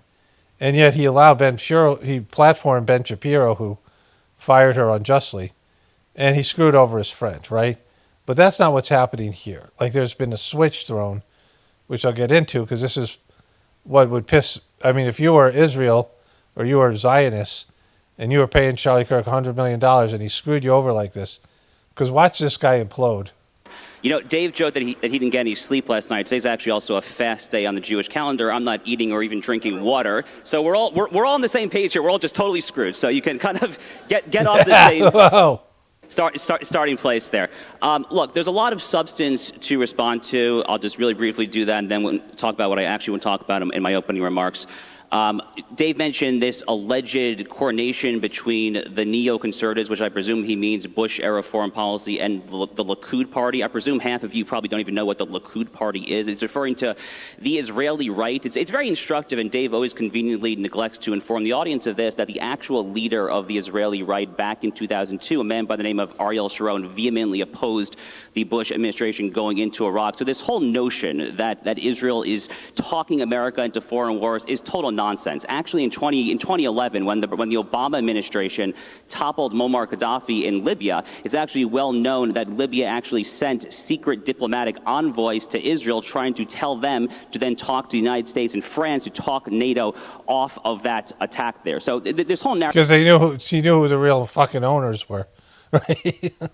He knew who the real people who owned it were. It was totally backwards there, but I want to kind of dumb things down a little bit here. I see a lot of people wearing 47 hats. I voted for President Trump multiple times. I love our president. You guys love our president, right? You love President Trump? Okay. This is Turning Point freaking USA. Charlie, God bless you. You have built the largest MAGA grassroots army in the country. Seriously, my friend, you deserve this. You all are card-carrying members of it. We here are part of that. The good news is... See, he didn't get as big a response, and he's like kissing their ass, or he's pandering. That while no one should be afraid of debate, and this debate is a nice thing here, the MAGA movement is actually quite unified. Believe it or not, all the talk to the contrary when it comes to these issues. An overwhelming majority of self-identified MAGA Republicans support close U.S.-Israel relations. According to a CBS News poll, moreover, after the recent Operation Midnight Hammer B-2 bombers in Iran, 94% of self-identified MAGA Republicans supported President Trump's dropping those B-2 bombs on Fort Natanz and the other Iranian facilities there. This is a wildly popular policy there. What did Dave Smith say about this? He re-upped his now years-long crusade to call for Donald Trump's impeachment. Y'all probably don't know that about Dave Smith, do you? He's now called for Donald Trump to be impeached multiple times. But Dave, look, I mean, I don't like when people misquote me either. You probably don't like when people misquote you. So I actually have a little bit of a highlight reel here of Dave Smith. So you see here what he's doing. Like, he came out, he kind of dismissed not really. He didn't bring any real receipts or facts about what he was saying. He said that Ariel Sharon, a lying piece of shit politician, was against the Iraq War, and he clearly wasn't. Right? Like, people say things publicly, leaders do, and they don't mean them, right? We know that Israel it wants American military to crush every fucking Muslim country around them. Like, that's just, why wouldn't they? Like, why wouldn't they? Why would they want America not to have military intervention in these countries when clearly, these countries are a threat to them? And so that's just not logical or realistic. But he gets into these personal attacks. And, my wife and I had listened to Dave Smith on Joe Rogan, and he was hard to listen to. Like, he just, his voice, he seems kind of aggressive. He was talking about all these things. But he was saying that how he was delegitimized as a comedian because he wasn't an expert. But he said, even though I'm just a comedian, I beat all these people in debates because he's good at remembering details, as you'll see. He's much better in these debates than he was in the interview. And he has actual things that make sense. And this guy just has personal attacks, right? And you'll see it going through it. He doesn't have anything. Either he's lying in things that can easily, that you don't even need to fact check them because they don't make any sense at all. Like, why would Israel not want America military presence in the Middle East? Of course they do. Because it's America is keeping them from being overrun by all the countries surrounding them that hate them, right? And so, of course, they want American military intervention. So why even bother to say that? Well, because you're talking to dumb fucks, and you're putting out disinformation. So, let's watch this play out, and then I want to say something about Charlie Kirk here. Tweets over the years. Dave Smith, March 19th, 2024. Donald Trump is responsible for around 500,000 deaths in Yemen, and between the weapons to Ukraine and the Abraham Accords Jerusalem embassy, he is at least partially responsible for the two worst humanitarian crises in the world. He's a war criminal who should spend his life in prison. He is calling Donald Trump a war criminal who should spend his life in prison. You should be livid at that. I am livid at that as a Trump supporter. Donald Trump... You should be livid, telling you how to feel about it. As a Trump supporter, I'm livid. Now, of course, Trump's a piece of shit. This guy's a piece of shit. But, when they tell you how to feel and they get all fake outraged, right? You should be angry at these words he's saying. He called Donald Trump a war criminal. You should be angry at that. You should be livid. I'm livid. I'm a Trump supporter. I'm livid. You're not a Trump supporter. Like, if Trump turned on Israel, you would fucking disavow him in a second, right? This guy's one of the big Israeli shills, one of the Zionist shills, right? You're a Trump supporter because Trump gives Israel, Trump's a completely shackled up taint liquor, right? Same reason that you're Charlie Kirk supporter, because of support of Israel. And not just Israel, because there's people in Israel who don't want these wars. There's a chance at some point that the other political party will gain power. Not very likely now because of the way they've structured things. But at some point they might realize how fucked they are and go swing back the other way. And then, Israel will be a different country then, right? With a different agenda because leadership changes. But, listen to his personal thing. He should be livid. Dave Smith, June 16, 2025. Trump allegedly had full prior knowledge of Israel's attacks and gave it his blessing while pretending to be negotiating with the Iranians as a cover. If this is true, Trump is the most impotent bitch of a leader imaginable. He's calling our president, the greatest president in my lifetime, an impotent bitch. Oh, my God. Look at how outraged he is. Are you kidding me? Are you kidding me? Are you kidding me? June 21st, 2025, Donald Trump has now launched an illegal war of aggression against Iran. The risk of an absolute catastrophe is very high, and the benefits are non-existent. Dave Smith, June 21st. Dead wrong. This notion that World War III would start, not a single American casualty. We should be celebrating that. Donald Trump fulfilled multiple campaign promises. The escalator speech in 2015... Okay, so what he's not addressing here is that Iran has always been 2 weeks away from attaining a nuclear bomb. And there wasn't anything different about this time period other than that the window was closing, which Dave Smith doesn't say here. I don't know whether he's aware of it or not. Because he is not aware of it, because he has no idea America is going to, implode at some point. And so this period of time where Israel has the backing of this mega rich superpower, and there's military support from America protecting them, this window's closing. And Israel has a limited time to grab as much resources and land and, things that they would have now, the natural gas and oil, things that they could turn themselves into a superpower, because if America goes down, they got nothing. Like, they can't protect themselves from all the other countries in that area. And all these countries hate them. The only thing stopping them is the threat of America. So, they have this period of time where they have this president that's a complete shackled up, owned piece of shit that they own through Epstein, fucking whatever info, whatever it is, that they own, how they own Donald Trump, and America's still strong, and America's still backing Israel. All those things could change in a matter of years. I mean, they're changing even now, right? And so they knew they had to get Iran now and weaken them as much as possible with the window closing, to the door closing on this opportunity. And if they're going to tell you the truth, they talk about that. But he can't say that, right? So he came up with these bullshit Trump, that this guy's criticizing Trump, and I'm so outraged. Trump Tower. He literally said, I'm not going to let Iran get a nuclear weapon. And guess what? He said, I oppose a neoconservative foreign policy. He did both of those things with Iran. He deprived the Iranian regime of nuclear weapon while not losing a single American sailor, soldier, or Marine, while depriving them of nuclear weapons. And finally, Charlie, I'll end on this. Dave Smith, July 8th, 2025. In the last month, Donald Trump has launched a war of aggression on behalf of a foreign government, exploded the debt, announced that he's continuing the Biden policy of arming Ukraine, and covered up a giant child rape operation. So according to my interlocutor, Donald Trump is not just engaging in wars on behalf of a foreign government, he is also covering up the world's giant pedophilic child sex trafficking ring, allegedly, I presume, on behalf of a foreign government as well. So I'm disgusted, frankly, that this man is on stage, but I'll end it at that. Okay. I'm disgusted this man's on stage, and he's disgusted that Charlie's put him on stage, right? Which we'll get into. Listen to Dave Smith's response, and then I'll talk about how this should indicate to Israel that Charlie Kirk's going to fuck him. Well, got it. So you can see peace is hard. I'm trying to keep the peace. Now, Dave, I want to give you an opportunity, about 4 minutes to respond to that. But also, I do want to, now that we had the opening salvos and the Tomahawk missiles launched, let's respond as you see fit. No, and then bring us to the 12-day war. Because let's stay focused on that. Yeah. We can. Well, the thing, Charlie, but defend yourself, Sure. obviously. Well, the thing is, Charlie, as you may have noticed, some of you may have seen some of my other debates, every single time I come up here to debate issues, and they come up here to debate me and my character. It's all they have every single time.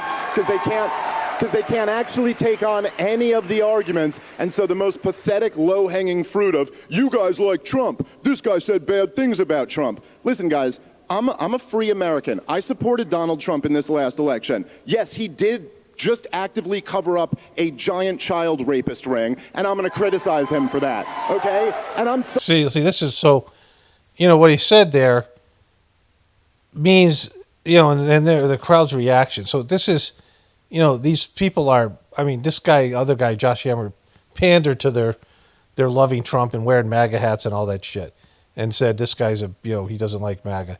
And he got a smattering of some, whatever it was, some boos and some other things. Charlie Kirk tried to say, don't boo people who are coming up here, whatever he was. But, the reality is they're not into the other guy. There's Dave Smith fans here that came to see him, right? And they are applauding him.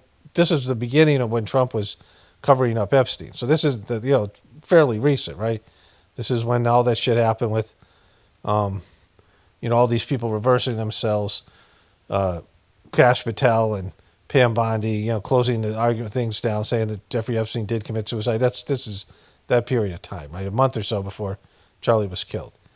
And the powers that be that gave Charlie $100 million, they know, because Charlie, it's now come out, Megyn Kelly and Tucker Carlson said, Charlie came up to them and said, go for it. Go out there and fucking unleash all your fucking crack and bullshit about Israel. I can't say it, but you guys can because of my donors, because he was completely shackled. And so they know that. They're not fucking stupid.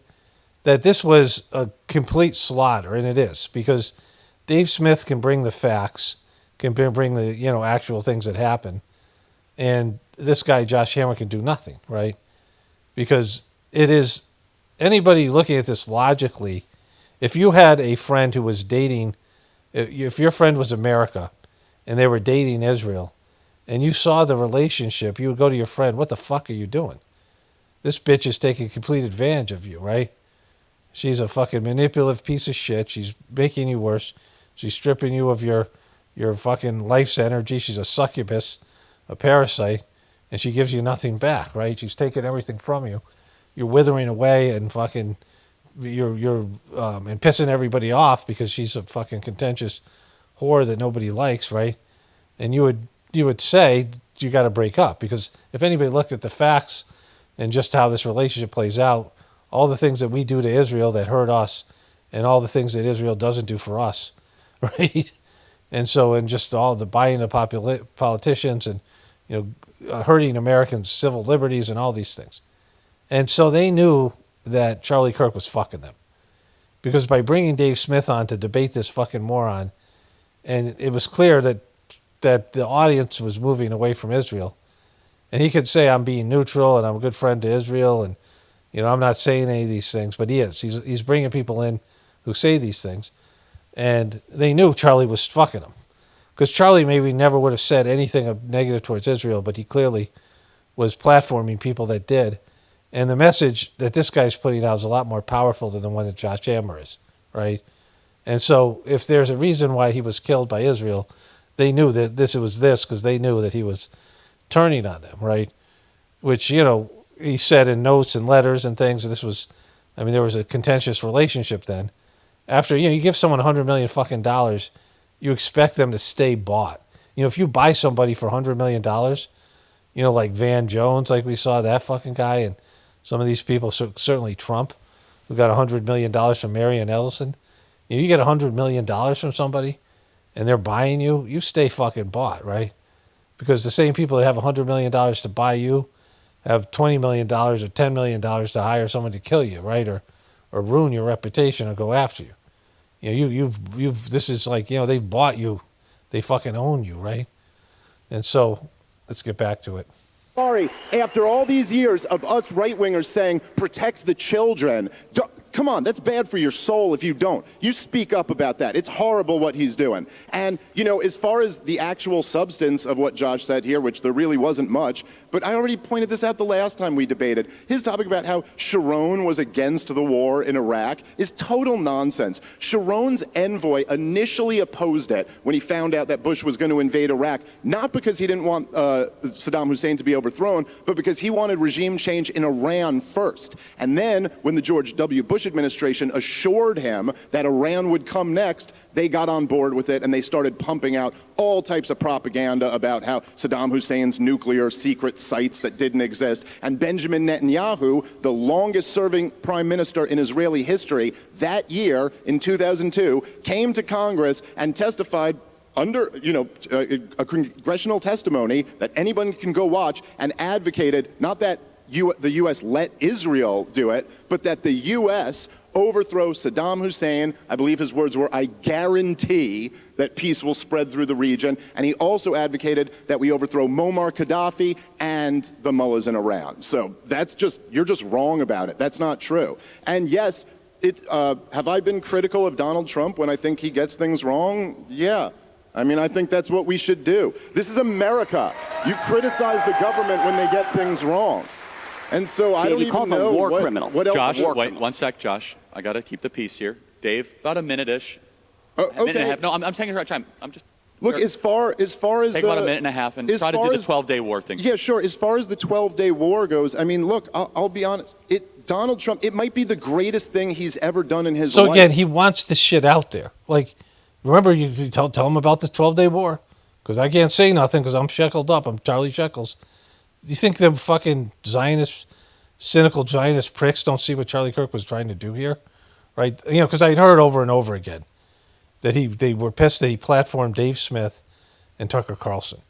This was when he went to this intervention in the Hamptons, according to Candace Owens and all these people, that he went there and he talked about himself, saying they bullied him, pressured him, yelled at him, and they were pissed at him for doing this, right? For platforming people that made sense, platform people that they couldn't combat in an interview or a debate, because these people were telling the truth, because they know this is a parasitic relationship. So they can't fucking, you know, I mean, when you have a parasitic relationship, right? You know, it's a parasitic relationship. And so, here, let me just. That at the end of the 12-day war, he after the Iranian response was as weak as it was, and they gave us advanced warning, so there were no American casualties, he started pushing for a ceasefire. And that was great that he did that. But the point is that the war never needed to be launched to begin with. Iran did not have nuclear weapons. Iran, according to all of the intelligence, including our Director of National Intelligence, until a day after Israel bombed them and she changed her mind, go read the annual threat assessment from earlier this year. Iran had not made the political decision to acquire a nuclear weapon, and they were in negotiations with Donald Trump at the time to bring their enrichment down. There was just no need other than the fact that Benjamin Netanyahu wants that regime overthrown. Josh, feel free to respond. Thank you. I'd be curious if Dave Smith also believes So here. in the tooth fairy and pink unicorns. I mean, what lie? So again, like, you can, Dave Smith saying, go look at this. You can search all this stuff. And we know this to be true. It's just fucking logical, right? And so coming in with that's fucking goofy. Do you believe in pink unicorns and the tooth fairy? Kaboom. Kaboom. So, like, he's getting his ass handed to him because he has nothing, right? Because if he tells the truth about the relationship, Americans will be like, hey, we don't want this fucking relationship. Like, you know, it's just, you know, there's a story, a great story, you know, in the guru tradition of India, right? And, you know, this is like one of these sort of analogy kind of, you know, whatever, fables, the kind of thing. And so a prospective disciple goes to the guru.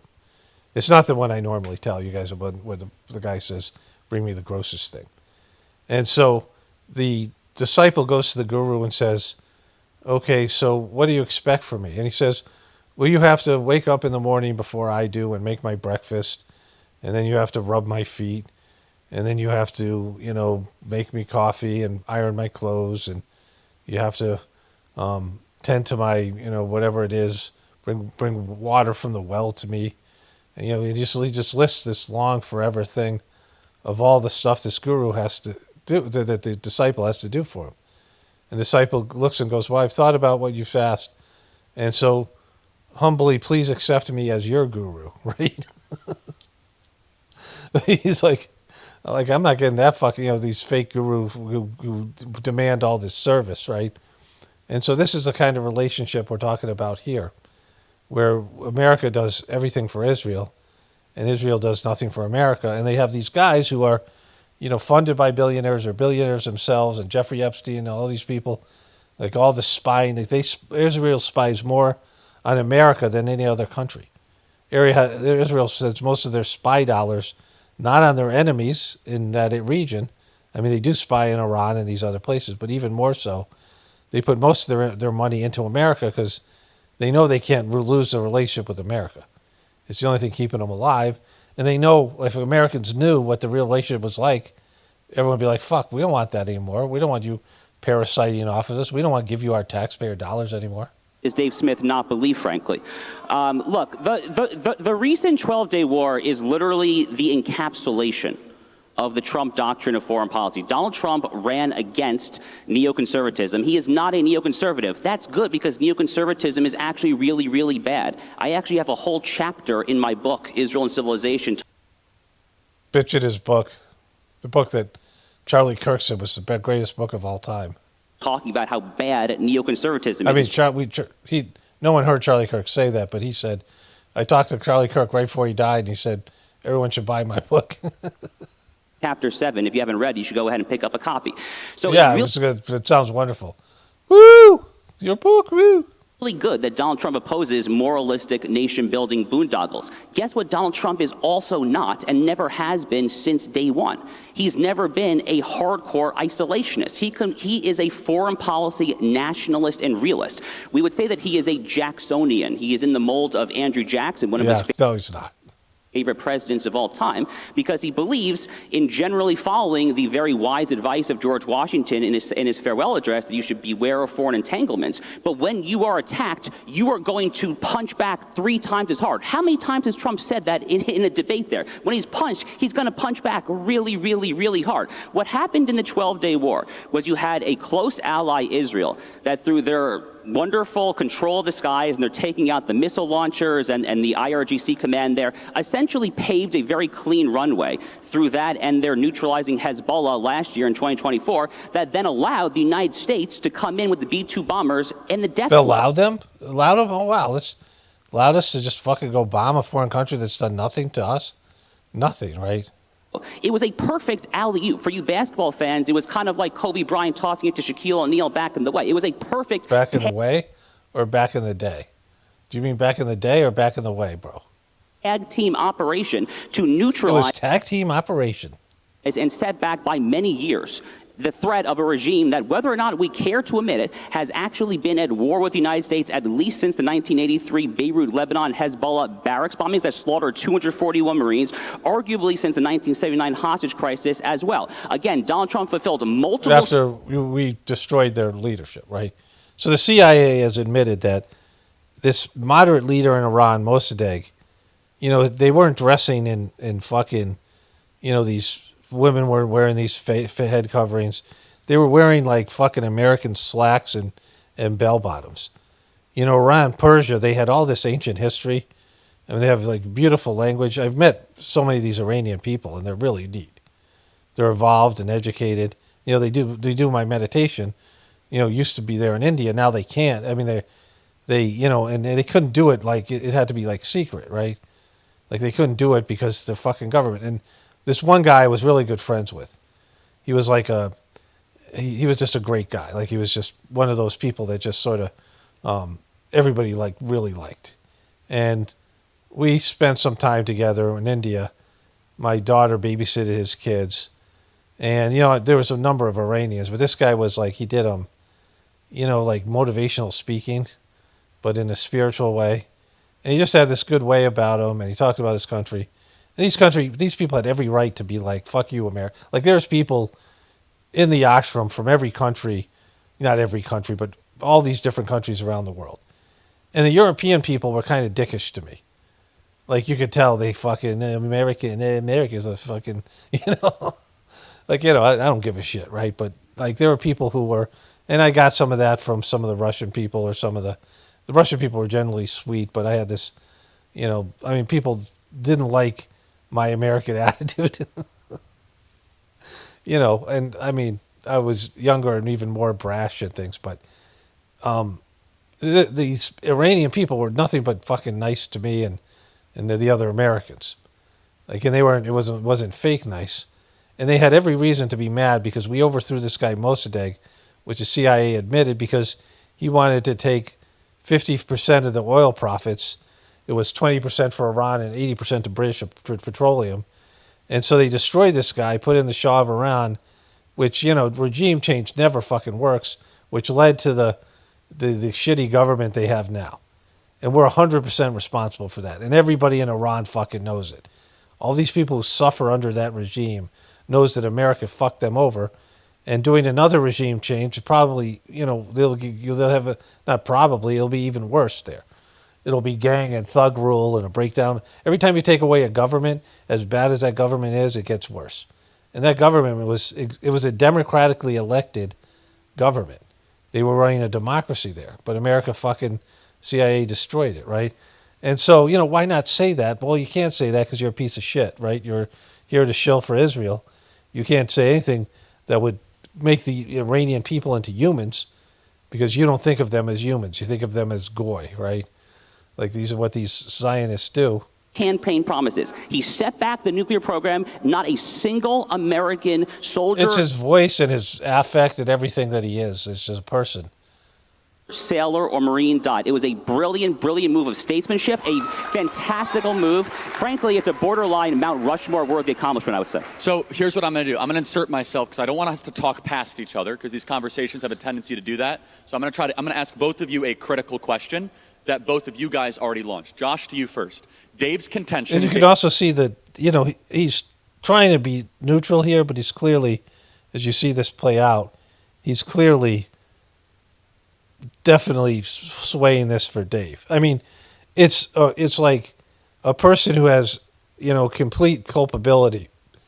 This guy who's, it's a debate where this guy's trying to defend the indefensible, right? He's trying to defend Trump suppressing the Epstein files. He's trying to defend, a guy who promised America first, kowtowing to Israel at every turn. He's trying to defend a genocide of as many as 1 million or 600,000 Palestinians in Gaza, maybe 200,000-300,000 children being killed. Even if it's 20,000, you can't defend any of that shit, right? Like, you can't defend it. You can't defend this relationship. And so you got a guy who, has the receipts and the facts, and you don't really even need all, and he's good at it, against a guy who has nothing. Like, he's just, do you believe in the tooth fairy and unicorns? Like, that's what he's got, right? Like, that's the shit he's trying to sell you. So this was in Tampa, Florida, which is interesting. Florida's an interesting place, in terms of right-wing support. This is July 13th. So he's supposedly killed on July 11th. So 2 months later. September 11th. So September 10th. So it's basically a little bit less than 2 months later. And this set about a chain reaction where he got a talking to, not because, he platformed two different opinions. This opinion can't exist. If you're getting $100 million from Israel, you don't entertain this opinion, right? This guy doesn't get a platform. Candace Owens didn't get a platform. Get rid of him, right? Break off your relationship. Disavow these people. Tucker Carlson. So these were the two people that they were really upset about. That he gave Tucker Carlson a platform, and again, he told him to go for it, and he wants these ideas. He knows what Dave Smith's going to say. These guys have debated before, and so this guy's fucked. He's got nothing, right? You're going there, you're going to a debate like my brother's friend used to say. Like, my brother's friend was he's an ex-drug dealer. I mean, it was like, they're lifelong friends. He was, his dad was really wealthy, and they were distant relatives of Winston Churchill. And they, the guy, donated parks and things. There's a Churchill Park in Newington named after this family. And this guy, he was at my nephew's baseball game, and he's like, the fucking pitcher throws like a girl. Like, these are little kids, right? Like, I would see this guy in public, and he was just like a total menace to society, right? And some guy comes up to him afterwards, totally appropriately, like some, dad, and he had his baseball bats out, and he's kind of threatening Dave, and Dave says to my brother, that guy's come into a gunfight with a baseball bat, right? And this guy's come into a truth fight with, do you believe in unicorns? Like, he's got nothing, and he knows about it, right? So this shows you why this is motive for taking out Charlie Kirk. Remember, he's got not just $100 million. He's got buildings. He's got probably over $200 million of shekels that he's accumulated. They built his business, and now he's saying fuck you to them and bringing in Dave Smith and people like him. And so, that's a murderable offense. I mean, I'm not excusing it, but when you make deals with the devil like that, right, this is what happens. Dave, you can correct me if I'm wrong, is that the nuclear program was not a threat, correct? That it was a intel push. Would you even say that, I'm strong manning your argument, steel manning it. Josh, what do you have to say to that, to the veracity of the claim that there was an imminent threat of Iran getting a nuclear bomb? That is a core point of Dave's argument. Then Dave, I'm going to throw back an equally difficult question for you. Josh. Okay, so I profess agnosticism as to the imminent nature, Charlie, because I have not seen the reports. Neither have you, neither has Dave. So there is no reports, right? Like, there was never an imminent. They've been saying this for 10 years. There was a meme I showed you guys where it was they had this ancient scroll, and it said, the Philistines had imminent threat of they were 2 weeks away from obtaining a nuclear bomb, right? It was an old scroll, right? I don't think I have the meme anymore, but somebody sent it to me, or I saw it on Facebook or something. Because that's what they've been saying about for Iran since I can remember. Iran has an imminent They're a couple weeks away from getting a nuclear bomb. And even if they had a nuclear bomb, they don't have a delivery system to get it to America. And if they did come close to bombing America, Iran would no longer exist. It would be a fucking, it'd be a, you know, there would be a, it would be turned to, they would glass it, right? Like, if they dare to attack America with a nuclear bomb, America would glass Iran. And so, and everybody knows it. So there was no threat. And this guy just said, he has, he's saying Dave's right. Like, he's saying, well, we don't know. We just don't know. They could have. I don't know. We got to trust. You don't trust Netanyahu, right? You don't trust politicians. Literally, no one in this room has actually seen the report. So I do not know literally what the exactly imminent nature of the threat was. It would be impossible for me to say, I'm not going to bullshit you and pretend like I know, because I simply don't know. What I can You do know. You just don't want to tell him the truth, right? You know it wasn't imminent. It isn't any different now than it was 2 years ago or 5 years ago or 10 years ago. And what does Netanyahu get up and say every time at the UN when everyone's walking out? Iran can't have a nuclear weapon. When they themselves stole nuclear secrets, they had spies, people like the guy who produced the movie Fight Club, a Hollywood producer, who turned out to be a spy for Israel, who's now living in Israel because he can't come back to America because he stole all these secrets. And they stole nuclear secrets, and they, fucked America over different ways. Operation, the bombing of USS Liberty, and then all the things that they've done to screw America over. That's just one of them. This is our friend, our good friend, right? He knows. He won't say. Like, he knows he can't say, yeah, they were, in fact, they had nuclear weapons, and we just found out. No, like, he knew that there wasn't there was any rush to do this. The rush to do this is Israel's trying to get all this shit done before everything settles down again. They want to destroy, they demolished Gaza, they crippled the West Bank, and they went after Iran because this was their window was closing. And eventually, Israel will be, they can't sustain, this is not sustainable. Like, Israel's fucked. If they really believe that they're God's chosen people and God's promised them this land, and it's not true. The Old Testament's full of shit, and it's not God that they're talking about, and God doesn't promise land. That doesn't happen. God doesn't promise people land. They don't fucking do that. It's a piece of shit land, too. It's like the worst land. No resources. It's in the fucking desert. There's salt in the soil. You can't grow shit there. A lot of the places. It's not like it's shitty desert land. It's got the nice ocean property. The beachfront is great, but it isn't special. Like they can't sustain their livelihood there. There's resources in the Gaza Strip, and it also has turning into a vacation paradise with a Trump hotel, right? All that shit. But he knows there's no imminent threat. He's just making shit up, right? Well, I don't know. Nobody knows. Like, that's the kind of thing you say when you know the answer will hurt your case, right? Say is the following.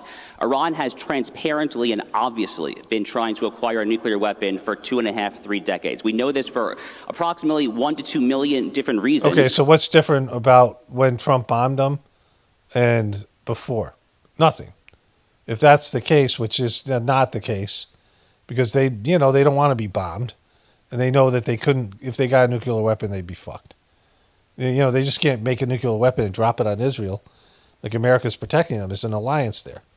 They're not, you make it sound like these people don't have any so they're not survival oriented, and they're just evil. Like, you see these evil villains in TV shows and movies, especially movies, that just do self-destructive things because their hatred of the other people is so great that they're willing to, sacrifice their own families and ruin their lives just so they can get back at people. And it doesn't exist. Like, there's some sociopaths that do that, broken people. People are full of hatred, but, it's a very rare occurrence. And they might be full of hatred, but they don't have the wherewithal to, people who hate that much aren't good at creating devious plans that takes decades to unfold, right? Like, it just doesn't happen. It's a silly argument. Among them that we can point to is that the IAEA, the International Atomic Energy Administration, which is essentially the nuclear watchdog for the United Nations, they have been sounding the alarm about this, and they have said very loudly and clearly that Iran has blocked their inspectors from going to inspect their enriched uranium, and that they have concluded over recent years, especially including recent months, that Iran is enriching uranium at a much quicker rate and to a much higher percentage and rate of enrichment than any civilian program would ever justify. By the way, the notion that Iran even needs a civilian program in the first place, I think, is kind of bonkers. It's one of the most petroleum, oil, and gas-rich countries in the world. Bonkers.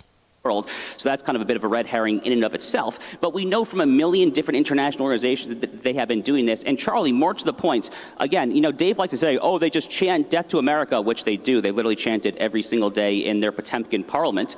Okay, so there's a guy on CNN that said he was there in Iran, and they were chanting death to America. And then some kids came up and said, oh, you American? And they wanted to take their photo with them. And they talked about all the American movies. And so they were out there chanting death to America. That doesn't mean anything, right? Like these people put on shows and, you know, do whatever. They put on these they're performative. But like, you know, I mean, even if they chant death to America, it doesn't mean that they can do it. And why wouldn't they chant death to America? Like America fucked them over. I mean, like I said, they're way more positive. If Iran had done to America what we did to Iran, America would be like fucking totally vengeful and want payback. And I mean, you know, you can't imagine the way that Americans would think about Iranians. And so, I mean, you know, they have a right to do that. And that's their opinion. And, you know, an evil empire came and fucked over their country. They get to fucking say shit like that, right? But he's just, you know, it doesn't mean that they can do anything. Just like the Palestinian people can chant death to Israel and what are they going to do, throw rocks at them? They have no army. They can't do shit, right? They actually do act on it. They killed hundreds and hundreds of American soldiers on the roadside of Fallujah, Al-Anbar province during Iraq with Qasem Soleimani supplied IEDs. They have killed Americans going back to the 241 Marines in Beirut, Lebanon. By the way, the Hezbollah jihadists who so we illegally invaded Iraq, which was they put, you know, the Bush administration, which was these neocons who were working on the behest of Israel. And they wanted to overthrow 7 countries in 5 years. And amongst them were Libya, Iraq, Sudan, Syria, Iraq. I said Iraq. And then Iran was the last one. Libya. And what's that African country that has all the pirates? Whatever it is. Don't tell me, don't care, don't need to know. And so this was told to Wesley Clark. You know, that famous interview. We know that was there, right? And we went into Iran based in bogus information and obliterated the country and changed the leadership. And the country's been fucked, and we created ISIS out of its wake, you know, literally as an asset. So we could do more shit in the Middle East, right? And so those people have every right to hate Americans. We invaded their country, bombed their country, destroyed their infrastructure, changed their government for no reason. They did nothing to us. Iran has nothing to do with Iraq and Iran had nothing to do with 9/11. We know that Israel seems like a lot more responsible for 9/11 than they are, right?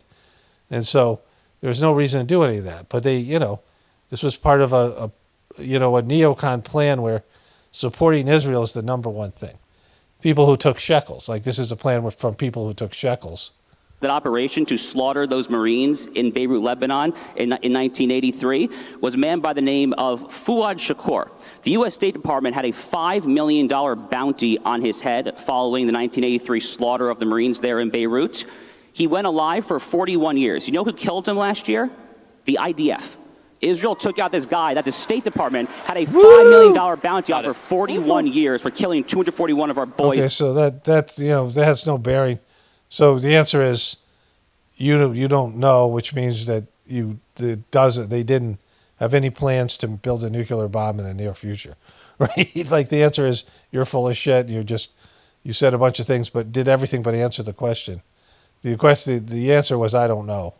Back in 1983 in Beirut. So I'm going to now ask, a really tough follow-up for you. You do not want Iran to get a nuclear weapon. Bad. Would you, if it ever took, if it required U.S. troops on the ground, would that be worth Iran not getting a nuclear weapon?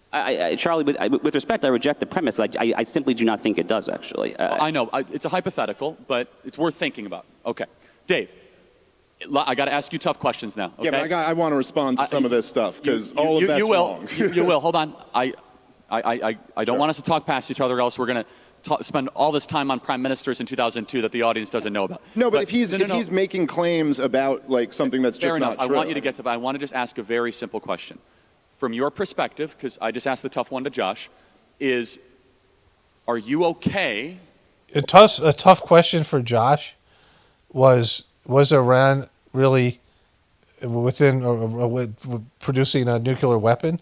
That's a tough fucking question for him. Like, I mean, which would mean that, and his answer was, I don't know, because everyone knows it wasn't happening. Like, it was everything that they said, the reason that Trump gave and the reason Trump didn't want to bomb Iran, right? Trump was trying to negotiate with them. While he was negotiating with them, Israel went in and bombed them and started all this stuff. And Trump didn't blame them and say, knock it. Remember he said all that stuff about they need to knock it off, right? They're both, he swore. He said, fucking whatever Trump said. You guys remember that? They need to stop fucking around over there, whatever he said. But then he went and did what Israel wanted him to do the whole fucking time. And what Israel's tried to get every president to do, and Trump was the only one shackled up enough to do it, right? And so that's not a tough fucking question. The answer is Israel's fucking parasiting off of us and we're an evil empire, right? Like, that's the answer to all these questions. Or do you think we should do anything to prevent Iran from getting a nuclear bomb? Anything, sure. Yeah, there's lots of things I think we should do. Is military action ever justified? Well, again, yes, there are times when military action is justified, but if you're saying what we could do to prevent Iran from getting a nuclear weapon, what we were doing, Donald Trump was in negotiations with them, and I think he should have continued those. And the truth is that the big problem with the JCPOA that Obama got us into was that there were sunset provisions. They opened up a whole new inspections regime. It is not true that the IAEA is saying that Iran was about to get a nuclear weapon. Anybody you want, it's published online. You can go read the conclusion of their last report where they explicitly said Iran does not have nuclear weapons and is not trying to develop them. They are enriching at 60%, and they were in negotiations to maybe bring that down. But when you bring up the fact of the Marines getting killed in 1983, it's actually an interesting. Ronald Reagan, who was president at the time, he wrote about this in his memoir. Now, if you know what Ronald Reagan did, was he pulled out after that. He turned tail and run. And he said in his memoir, he said, I underestimated the irrationality of Middle Eastern politics, and we never should have gotten involved in that. Now, if you want to say that Iran backed them, okay. A couple years after that, Charlie, there was a scandal in the Reagan administration. It was the something Contra, Iran-Contra. That's right. Ronald Reagan was selling weapons to the Iranians a couple years after this happened. So to come back now 40 plus years later and use that as the excuse why we got to go to war with Iran. I mean, just think about how crazy this is. And the stuff he said about the roadside bombs in Iraq is... See, he just has these things, right? These are, when you're just bullshitting, you make things up. It's great if you come on the Charlie Kirk fucking tour and you come on and Charlie Kirk brings people on like Josh Hammer and they spout these lies without anybody fact checking them, right? But you bring in Dave Smith, you bring in Tucker Carlson, who are, I like Dave Smith better than Tucker Carlson, but either way, there's people that can dispute what you're saying because what you're saying is bullshit. Because there's no real reason why we should continue our relationship with Israel. There's nothing that Israel's doing for us other than we've given them enough money that they have that money and they buy our politicians, and they've created billionaires and corporations here that have a stronghold on our media and these other things that are pushing this agenda, and that they might do something like collapse the banks or do something bad to America if we don't fucking capitulate with their bullshit. Like they might have ways of undermining our country because of the way they've infiltrated it. And so, but that's bullying. That's fucking blackmail. That's an emotional blackmail. Bringing up the Holocaust every time something like this happens. That's emotional blackmail. And so what Dave Smith has correctly said here is that Americans don't want to do things just because Israel wants us to do it. But when they say, hey, Iran might hit you with a nuclear weapon, oh my God, let's get them now, whatever. So, but that's what, owning the media and owning all these various levels. But when Charlie Kirk brought these guys in, he's getting his ass handed to him. Like everything he says, this guy's got an answer for. And the other guy has nothing but, hey, what do you believe in, unicorns, right? This guy says mean shit about Trump. Just not true. It's been debunked. It's more war propaganda that's been debunked. I highly recommend anyone can read the book Enough Have Already. you spoken to a Josh? It's, 1 second. I highly recommend people read the book Enough Already. It is the best book that's been written about the terror wars by Scott Horton. He has all the footnotes in there. You can go through it yourself. It's completely debunked. Those roadside bombs were built by Shiites in Iraq. Now, some of them did have relationships with Iran, but the majority of Iraq is Shiite. So yes, we invaded the next door country and we got into some fights with the Shiite groups there. But to say that's a reason why we now have to invade Iran or we have to bomb them or something, it just doesn't make any sense.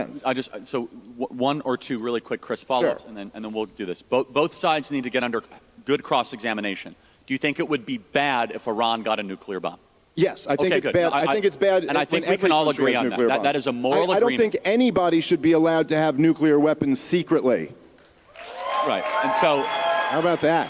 I will ask Josh about that, because that's a not so subtle dig at Israel. However, Hold on, are you suggesting that Israel has nuclear weapons? I don't know, actually. They probably do. Yeah, you but- do. I don't know the intelligence. I'm not that of DNI, I don't know. But I'm let me just ask you, totally Dave. shackled. Now, another question. I'm just really shackled. What is your now, let's just say, criticism? No U.S. troops were killed. It required no U.S. troops on the ground. There was no war. It lasted 12 days. Fordo was pretty eliminated. I mean, even the Iranians say it. So looking at it now, 12 days later, what is your problem with what seems to be a masterclass in 12 days, in, out, no problem, no U.S. troops, and we've kind of moved on? What would your problem with that be? You know, I think, and I do think there's something really sick and poisoning about this, is that our country has become so addicted to war that if we launch a war and you go, well, hey, it wasn't a complete catastrophe. I mean, 1 million people didn't die in this one like in Iraq, or hundreds of thousands didn't die in this one like in Afghanistan or Libya or Syria. It's like, okay, look, people died in this war, okay? There were both Iranian civilians and Israeli civilians who died in this war. It was a terrible thing for them and their families. This was a catastrophe. And my point is that the war never needed to be launched to begin with. But there's no reason why we even have to be enemies with Iran. They oppose no, this is a third world country in the Middle East that does not have nuclear weapons, does not have intercontinental ballistic missiles, does not have an air force capable of hitting us with anything. This is Israel's problem. We don't need to be involved in this. Sorry, we got our own issues here. And look, again, I'll give Donald Trump credit that, okay, it didn't turn into a catastrophe. He took the off-ramp when he had the chance. But look, a lot of that was out of Donald Trump's control. The risk of this war, like a lot of people love to, like Josh likes to read my tweets when I was saying this could turn into a catastrophe. Because you were dead wrong and you look stupid. Oh. Josh. Like, he's so butthurt, little freaking twerp. Because you're dead wrong. You were so stupid. You're dead wrong. You were so stupid. You stupid stupider. You stupidest stupider of stupids. Guys, Okay. don't say... Hold on. No. Let's de-escalate the stupid stuff. No, actually, what Josh is saying is the lowest IQ argument that anyone can make. I was warning that there's a risk of a catastrophe, and he's saying you're stupid because there wasn't a catastrophe. This is on the level of playing Russian roulette, and if the bullet doesn't go off, you go, see, dummy, you were warning that could go bad. That doesn't prove anything. Listen, for all you guys, you talking about how big and bad the Iranians are and what a scary threat they are, what if they hadn't given us advance notice? What if Iran was actually as suicidal as people like Josh pretend they are? And what if their response had killed a few hundred Americans in the region, which by all military assessments, they are capable of doing? What would Donald Trump have had to do then, Charlie? What would he have done? I'm the moderator. No. Okay, sorry. Like, come on, Dave. It was a rhetorical question. I know, but both sides are getting tough questions here. The point is, Donald Trump would have had to respond even harder. How many would have, could haves are we going to have here? This is not living in reality. How many would haves? How many would haves and should haves have we had? But what he said there is Iran did a bullshit thing where we're going to strike your base here. Make sure you get all the people out. So they killed no Americans. They did something so they could save face. It was a bullshit, weak-ass fucking response because they've basically backed down for years. And we've had a hard-on for them. I mean, the military has had a hard-on for Iran for, since the previous Bush administration, right? I mean, ever since the Iranian crisis. And it's not America. It's these Israeli shills that want to take out Iran. This goes back all the way to, Obama even wanted to do it. Like the war with Syria was a gateway to, Obama tried to do a regime change in Syria, so that they could go into Iran, and Iran had a relationship with Russia, and Russia was bombing ISIS in Syria, which was an American asset. And that almost started World War III, and the British said they were going to shoot down Russian planes. So this is what we're talking about here, right? I mean, it's going to go south at some point. And so these people can't tolerate this forever, right? And this guy's just got nothing. He's got fucking nothing, right? Give Josh a chance to respond. Yes, but first, Josh, it didn't happen. It's a counterfactual. One second. If you hadn't have had breakfast this morning, when people talk over each other, they don't like listening to that. So that's why I'm here. Josh, I want you to respond to that. But to Dave's point, do you think Israel has a secret nuclear program, and is that a problem? Yeah, I think it's not particularly disputed that Israel has a nuclear program. We know exactly where it is based. Yeah, the only thing is they don't admit it, and they don't admit they stole the secrets from America. So to say they have a secret military program of nuclear weapons, everyone knows it. It's been known I've known for years they had. I know nothing about it, which I want to get to. I want to wrap this one up, but this is, the major point was you can see what he was doing here. He was fucking these guys by bringing these guys in. Like, that's just all it is. And, you can't reverse that. You can see where the audience was. The majority of people were fans of Dave Smith, and this was just beginning, right? So think about where it is now. All these people now thinking Israel has something to do with his death. I mean, the thing is, and I think that was probably better than him being alive and eventually turning on Israel completely. Like, his 2 days before he died, he had this thread of text messages that he was basically done with Israel. And he was going to refuse any money from these people. And that he was going to go off, doing his own thing. His fans and everyone were going in that direction. I mean, after he got the genocide done, he was dead 2 days later. Also, he's going to do an audit. And so those are again, this is not a real organic grassroots organization. It was built by foreign money, and he was bought and sold. He was Charlie Shekels. And so there's, they expect things. It's like you've taken money from the mob, and then you're saying fuck you to the mob. And, after they bought you, right? The mob is paying for for you to be a shill for them or whatever it is, right? When they buy a senator, they buy a policeman, they buy somebody. You're expected to stay bought. Like, they don't give you $200 million to bring Dave Smith on there, right? So, that's the obvious thing here. Is not a particularly hidden thing there. I mean, it's so well known, in fact, Charlie, that I don't know exactly why it's officially a secret. Unofficially, it's not much of a secret.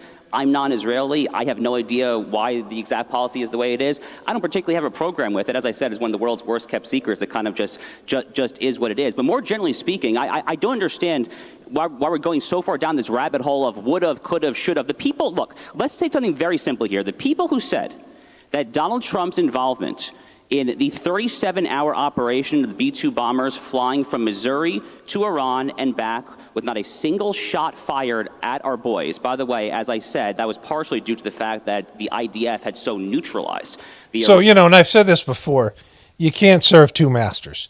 You can't be a patriot and be a servant of God. Because at some point, your patriotism and your loyalty to your country is going to go against what God's telling you to do. And the same thing is you can't serve two masters. You can't have dual citizenship. You can't be a person who's pro-Israel and also be pro-American, especially now when clearly Israel's interests and Americans' interests are not aligned. And this guy's trying to pretend he's an American, and he's not. Like, he's an American citizen. But his job is to push for this relationship with Israel and to sell to the American people, as was Charlie Kirk's job, to sell to the American people that this is a good deal.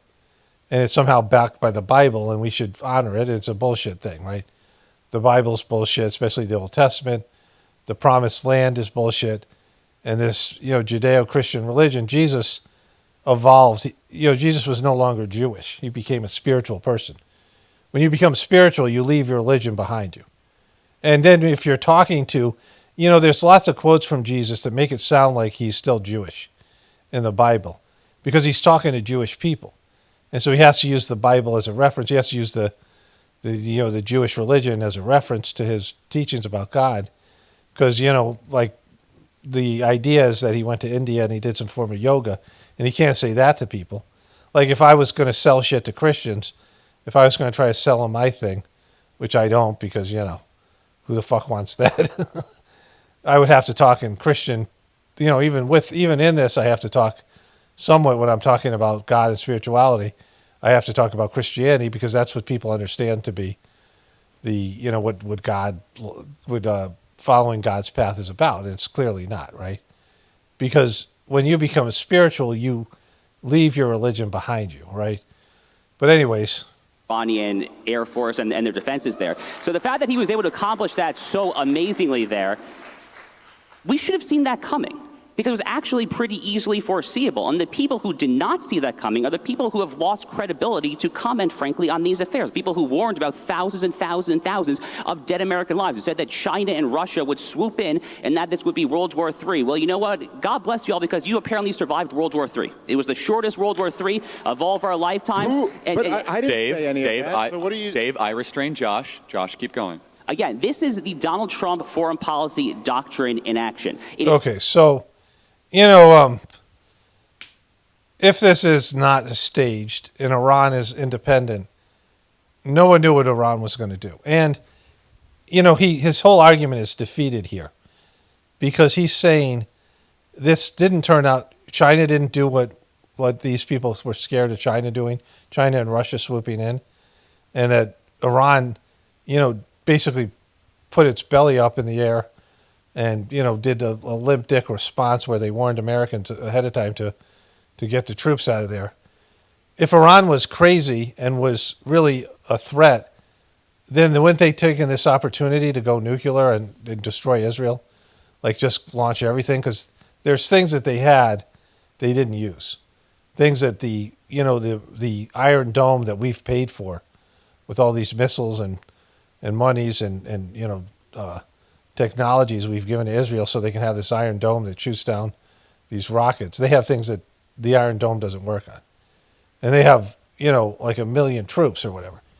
They have more troops than there are Israelis. So they can, they can go in there, and if it turns into a ground war and America has to send troops, that could have happened. Like you're saying that these people are crazy and they're irrational and they're suicidal and they're filled with hatred.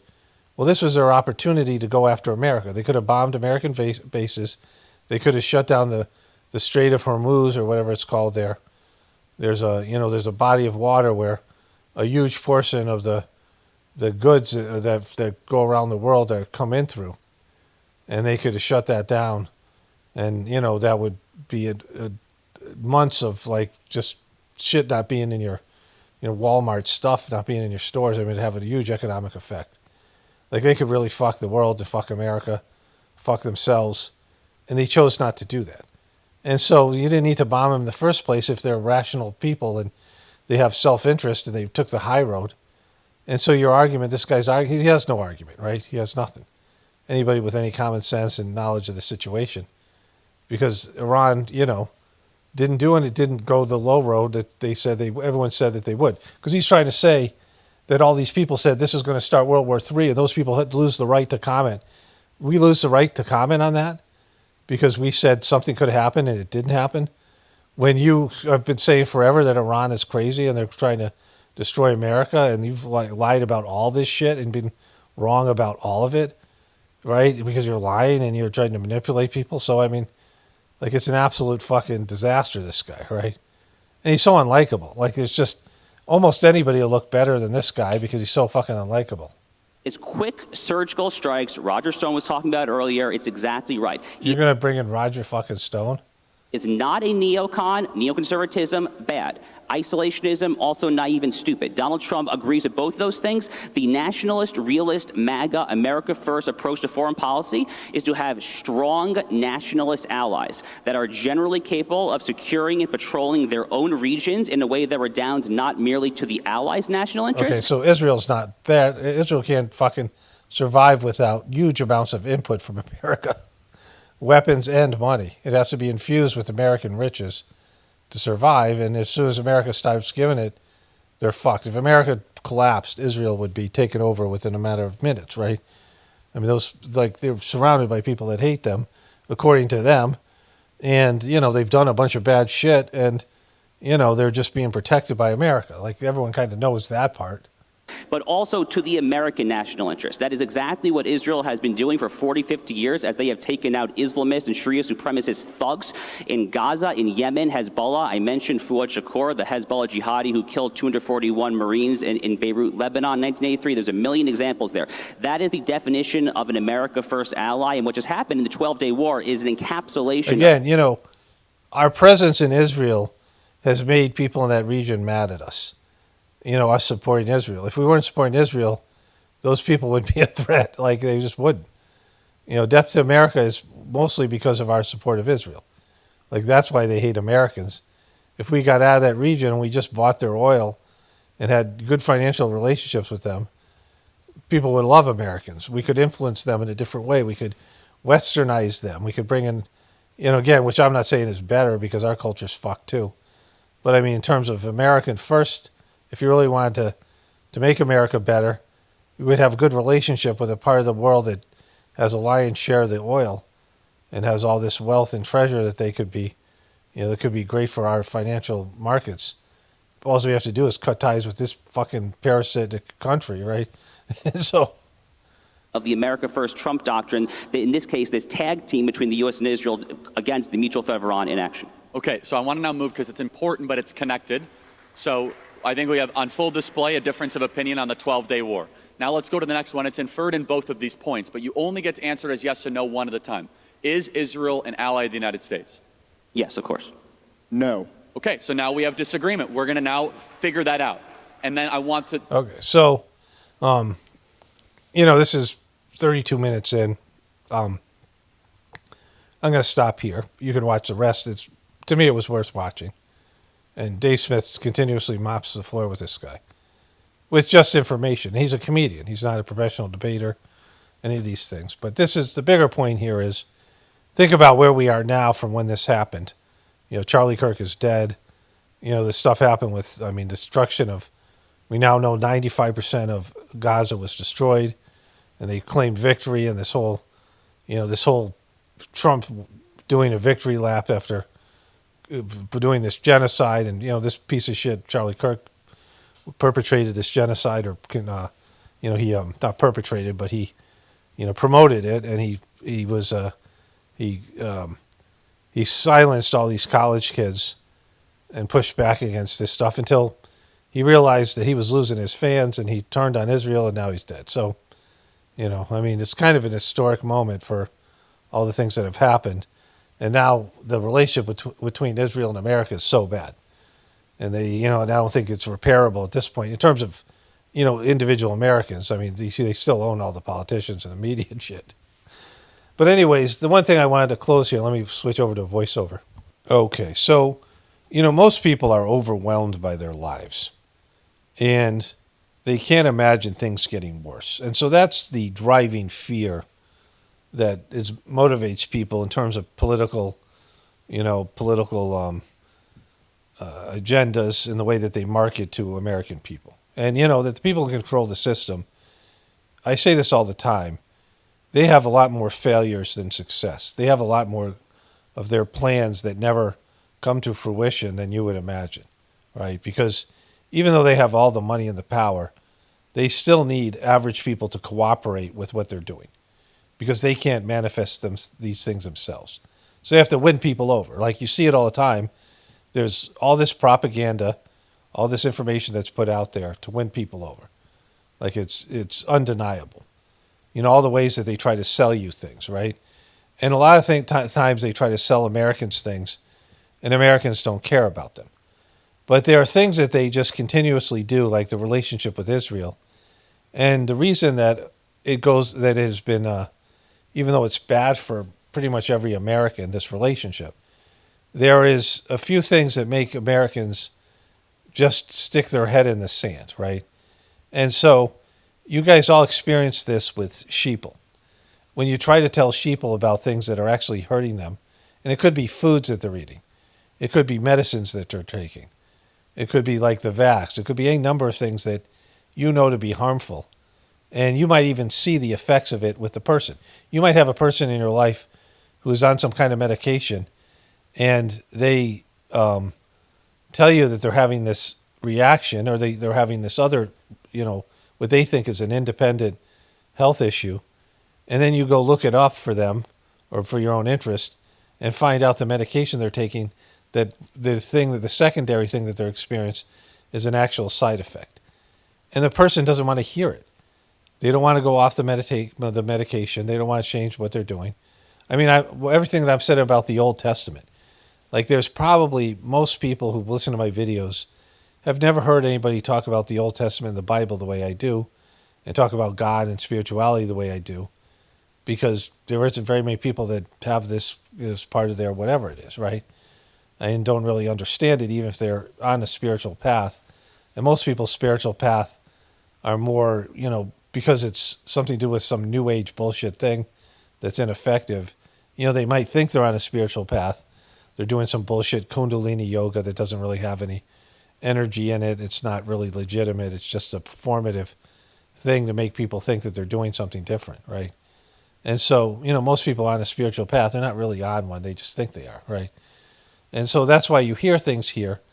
And if you're, like you might not even be all that much into Christianity, but it's just too much fucking, work to deal with the Old Testament being a piece of shit, and what does that mean, and what does that mean in general, and to people who are Christians. And so, people don't want to hear things that unsettle them and make them feel like, we know this with sheeple, that the system doesn't have everything covered. I talk about how exhausting it is to read the ingredients all the time. And so people don't want to hear about Israel, right? They have their own issues, right? There are people who really care about abortion, or they really care about, whatever it is, this thing or that thing. But most people just want to make sure that their lifestyle stays the same, doesn't get any worse. And they're worried about being able to support their families or get a job, or, the inflation, or being able to buy food, things like are legitimate fears. And, possibility of war, or a terrorist act, and whatever they end up getting scared of, whatever scares them. And they, and other than that, they don't really give a shit. And most of us know this, right? They don't want to know about Israel-American relationship. And if the breaking up of that relationship would cause some kind of issue that would result in their lifestyle being not as good, then they certainly don't want to do anything about it, right? Like, this is how people are. And so, this is where most people are in terms of their, not just their lives, but their attitudes. And they, and what they think about information. And you also know, as like truthers, there's so many different things to look into. I get people saying all the time, do you know about this thing? I'd like to hear your opinion about it. I'm like, wait, this is just another thing? Like, how many things are there? Like, how many truther things are there? I can't fucking attend to them all. Like, I can't invest my time and energy in all of them, when none of them really are all that important to me. They're just, to me, like red herrings, or things that are, going down a rabbit hole that has no end. And that the real, energy that needs to be put into one's existence is the connection to God. And, and also that, like, people don't want to leave their religions because their pastor and Jesus and the Bible have it all handled. But if they have to go off on their own and have their own relationship with God, and God's going to tell them things they don't want to hear, and you're going to have to do things you don't want to do, and you're going to have to change things, and like, who wants that fucking hassle, right? So they don't, when I talk about having connection with divinity within them, they don't want to have that. They want to be able to pray to God. They want to go to heaven when they're dead, and they want to be able to pray to God when they're under distress, and, have God solve their problems. But that's about as far as the relationship goes. And so, most people just don't care. They just, they're asked out, they're bankrupt, they have no energy for anything. They're just, trudging their way. They're putting their head down, just trudging their way through life. They're not trying to excel at anything. They're just trying to get, their head above water, either, financially or emotionally, or in their family, relationships, or whatever it is. And they're just overwhelmed and bummed out, and just, they've been stripped of everything that would, that would be considered a sovereign human. Young people don't have kids yet, and they're just having parties, and they're starting to have adult brains, and starting to have opinions, and they think about politics, and, they're idealistic, and, I saw this movie. I got a clip of the movie. There's a scene of it's not a very good movie, but there's some truther shit in it. It's not. I saw 2 movies that had some truther stuff in it. This one's named after some town, and I don't know where it is. Colorado or something. I don't know. It's in the West somewhere. And Joaquin Phoenix plays a sheriff. I'll talk about this movie a little bit in some future video. I have a clip I want to show. But there's this kid who's getting into like Black Lives Matter protests because he wants to get laid. There's some girl that he likes. At the end, he's a right-wing host on a radio show, right? And it's still, that part's a little bit funny. There's some funny stuff in it, but it's mostly a very long movie with, not really much of a point. But, this idea that people oftentimes invest in things because they do it because everyone else in their family or everyone else in their, not so much their families, but their social circle or all the other kids are doing it.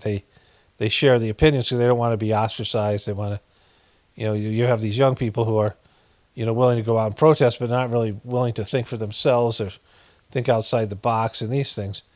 But they're the only ones who really have the time and energy. When you start having kids and you start having the life, and then later on when people retire, you see these old hippies protesting, but they really don't want to do much, and they don't really want to know the deeper story. They just want superficial information and enough to have a conversation about things over cocktails at a dinner party or whatever it is, but they don't really want to, dive into anything. And so, they don't care about things. But for whatever reason, this relationship with Israel is coming up, and people are worried about the tax dollars, and they're worried about the debt, and they're seeing, they want to start cutting some fat. And this relationship is hurting America in a variety of ways. It's hurting our economy. It's hurting our reputation. And it's a dysfunctional relationship. And people, have a sense of it, right? Now they're starting to see through the bullshit. But, they're not willing to do anything to change in an in-depth way.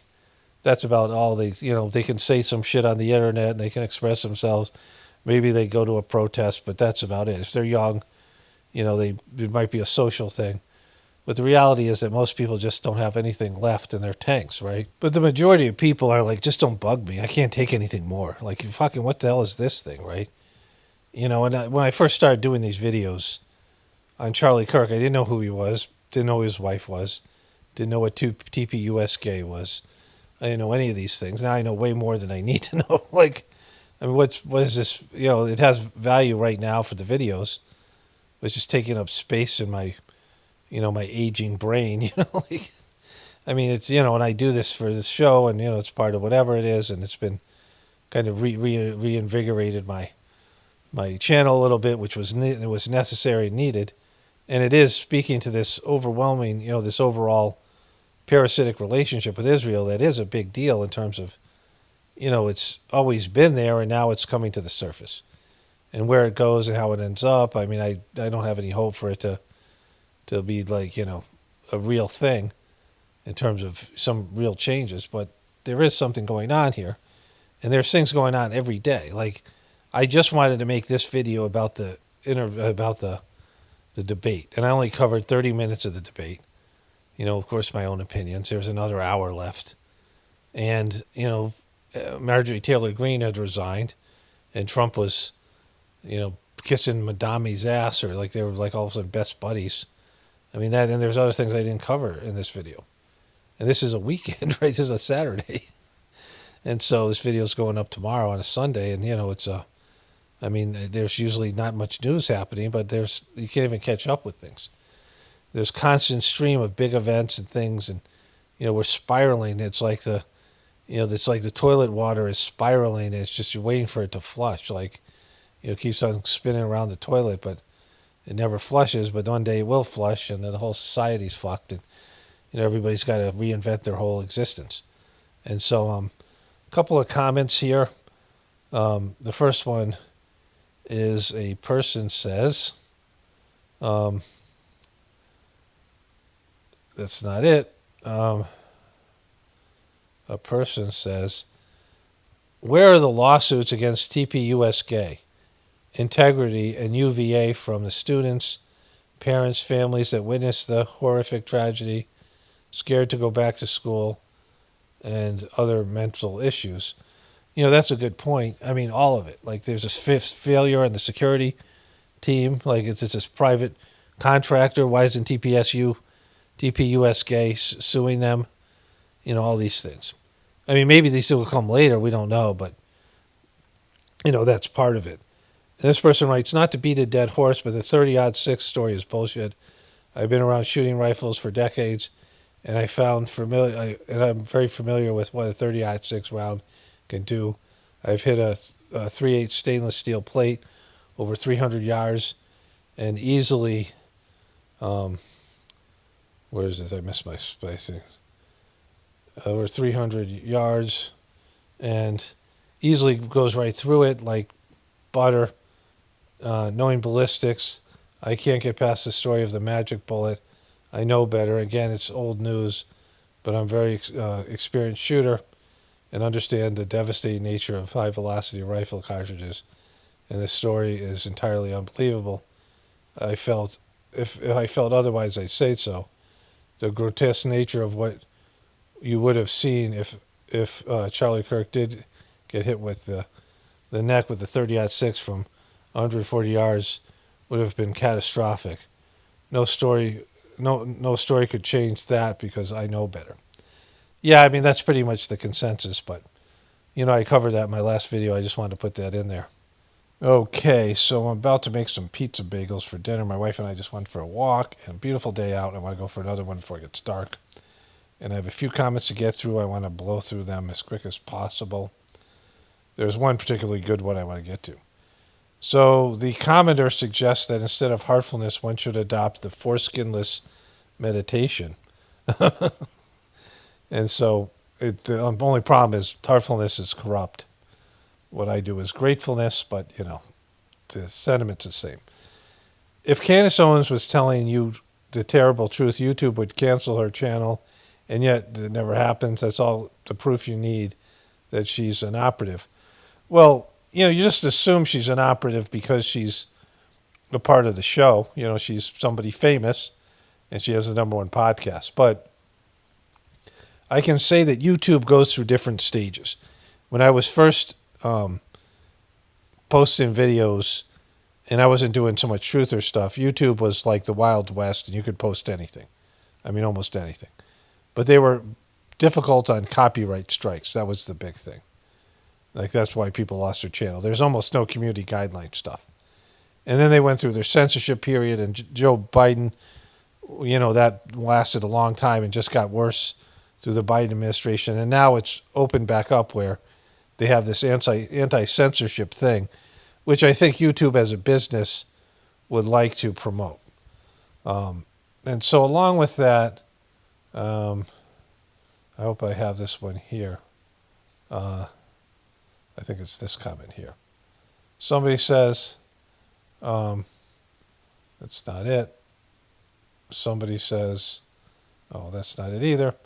Somebody was complaining about, or the person said that they got YouTube Plus, or whatever it is called, where you pay for a subscription to YouTube, and they just don't like to watch ads, which is one of the benefits. But they were basically saying, but I hate to give money to YouTube, but YouTube is much better than any of these other platforms. People pay money for HBO and Hulu and Netflix and all that shit, and YouTube's much better because it has, real people creating content. I mean, I would rather support YouTube than these other various, whatever it is. People have their attitude towards YouTube because of the bullshit censorship and all the bullshit YouTube things that YouTube has done. But I have YouTube Premium, and one of the things I have is I download a lot of videos. Like, let's say the world collapsed tomorrow. I've got a bunch of videos that would be helpful.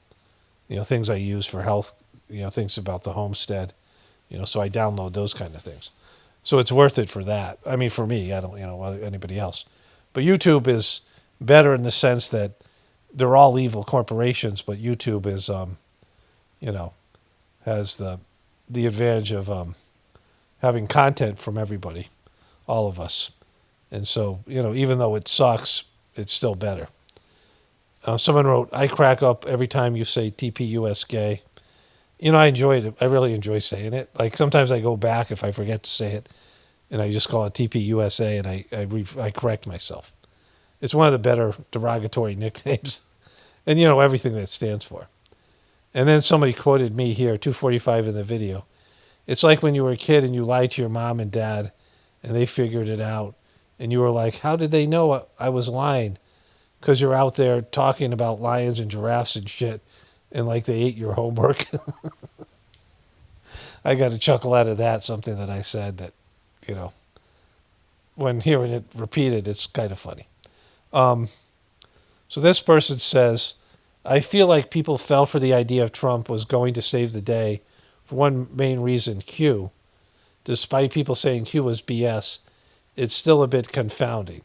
So they spent a few years traumatizing the public and releasing photos and concepts, and no one thought that was happening, extreme child abuse and ultra-corrupt politicians, and they got people to believe Trump would fix it to prevent Hillary from being elected, ? Then Trump's mass vaccination of the world. Now 8 years later, it's coming out that he himself is the main player in the whole thing, apparently. What the fuck is going on? Maybe we're using Trump under blackmail to try to actually drain the swamp, and it failed? I don't know. But you said, why would anybody fall for Trump being the one that to clean things up? That's easy to say now, but 8 years ago, it appeared he really was going to fix things. A lot has happened since then. Was Q really controlled opposition? I really think it had to be something much more than that. Yeah, of course Q was controlled opposition. It was, when anything's anonymous, then why would you ever believe it? That the story was that some person in the government who had Q-level clearance needed your help to fix the deep state, right? We used to have these things. I used to joke about it. You'd get this in a cereal box. You'd get a junior detective badge and a little, one of those magnifying glasses and your decoder ring, so you could decode secret messages. And that's what they were trying to do. To say that they needed your fucking help, you worthless piece of shits, right? Or my help. Like, what the fuck are we going to do? Versus trained government agents who they have all the resources of the CIA, but they can't get rid of the deep state, but they need our help and Trump's help, and Trump was somehow brought up his whole life to confront the deep state, even though there's zero evidence of any of that shit, right? That you bought into that bullshit, right? It's just retarded. It's retarded. It's really just, why would anybody buy into that? Just because of desperation and stupidity. Trump was always so selfish and braggadocious. The guy, there was nothing in his life or all the stories about him and all the things that were available, and just by observing him, he was a selfish prick that didn't give a shit about you, and he was a grifter. And he'd had the multiple bankruptcies. He didn't run companies into the ground. Two ugly divorces, banging porn stars. He was just a debauched piece of shit. And Q was an absolute joke. And the QAnon people wrecked the fucking truth community because they were so stupid and they, all the things that went with it. I documented that back then. There was zero reason to believe that Trump was going to solve the problem. There's pictures of him and the Clintons. He gave money to the Clintons. All the things, best buddies with Jeffrey Epstein. This information was all available. When he first ran for office, go watch The Apprentice. And now the reports of The Apprentice coming out, but even before then, he just wasn't the kind of guy. He wasn't a great man who cared about other people that was going to put down the deep state. It was fucking silly. Like, the whole thing is just silly. Like, why would you believe any of that shit? Just in terms of his personality and the rest of it. And so, it's, there was no reason for it. Like, you made shit up. You wanted to believe that this was, that whole QB narrative and the stuff with pedophilia and the whole thing was completely contrived. But Trump never once said anything about destroying it, going after they said clean up the swamp, drain the swamp, but that wasn't that wasn't real. It was just a campaign promise. He is the swamp, right? The guy is depraved sexually. He said he's attracted to his own daughter. Like, he said he'd be dating her if she wasn't his daughter. He looked at her as a sexual object. And the guy was a fucking creep. He has a creepy, relationship with women. He bought those beauty pageants so he could walk into the dressing rooms. And you could just see it on him, right? Said grab him by the pussy. You had plenty of information about the guy to realize he was the opposite of what you thought he was. And he barely sold you on it. He didn't even say anything about Epstein because he knew that he was going to be complicit, that he was complicit in that whole Epstein thing. But just listen to him talk. I mean, he hasn't changed. How mean he is, how fucking, I thought it was great. I thought it was like great because it was making a mockery of the presidency, which to me was wonderful because I knew all these politicians suck. I knew the system couldn't be saved. You look into it. I mean, if you do any real research, when you realize all the problems and you look around and you see the people and how, you think people are going to actually take down the deep state and that Q is going to release these little cryptic messages. I need your help. Like you're watching some kind of a bad movie where you're some kind of super spy that gets recruited. That's MK Ultra shit, right?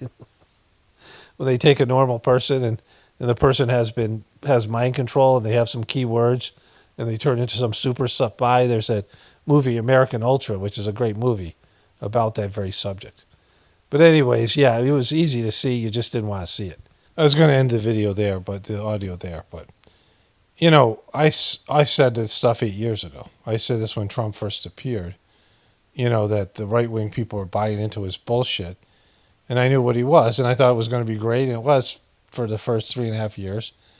Very entertaining. It was great election night because he was making mockery of a shitty system that's full of liars and cheats and, vagabonds, and ne'er-do-wells, But, he's a piece of shit. And I said the same thing about the QAnon people because they were showing up in my videos and they were saying shit like, oh, you don't get it. Tom Hanks is locked up in Guantanamo Bay and saying a bunch of stupid shit. And I said back then, these people call themselves patriots, but they've been duped into, this is how easy it is to manipulate so-called patriots that are there to uphold the Constitution and love, their American rights. They're all willing to get rid of their rights to due process, their Miranda rights, their, all the things, the right to a fair trial, all these things that go along with their rights associated with their, judicial, your rights to fair trial rights, all these things.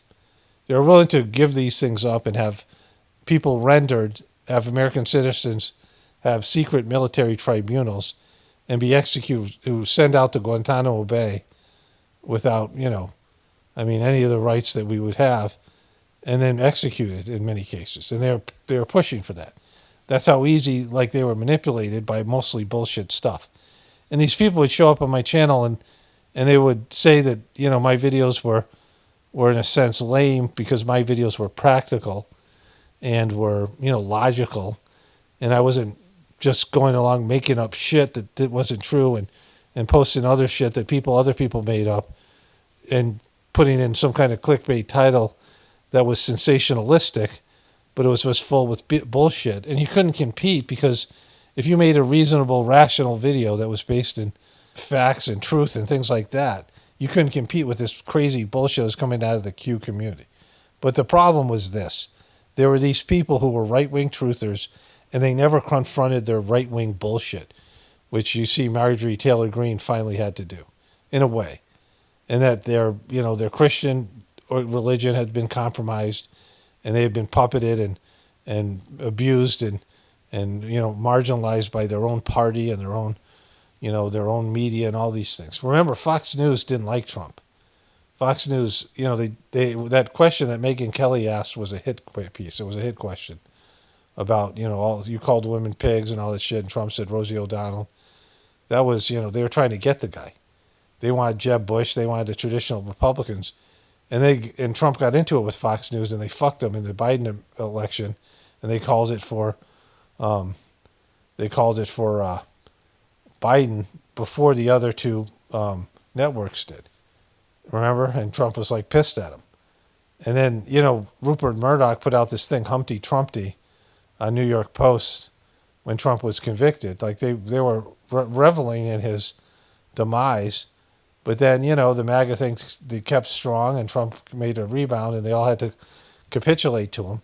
But they did, it wasn't Fox News, it wasn't the media, it was, these people who were right-wing Christians who, extreme right-wing people, and they finally had somebody that seemed to agree with their crazy worldview, and they bought it hook, line, and sinker. They didn't realize they were, from Dumbfuckistan. And even if he had applied their shit, if he had really gone and done all the things that they wanted him to do and he promised to do, or implied that he would do when he got into office, he would destroy the country even faster than what he's doing now. It's because you're not willing to confront your own bullshit. When people like me and other people realize we've been duped on every level, and there's no left, right, it's all a fucking joke, and that we ourselves, have gone along with it because, it's just, we don't want to change. We don't want to face the truth about our circumstances. And so it's easy to see.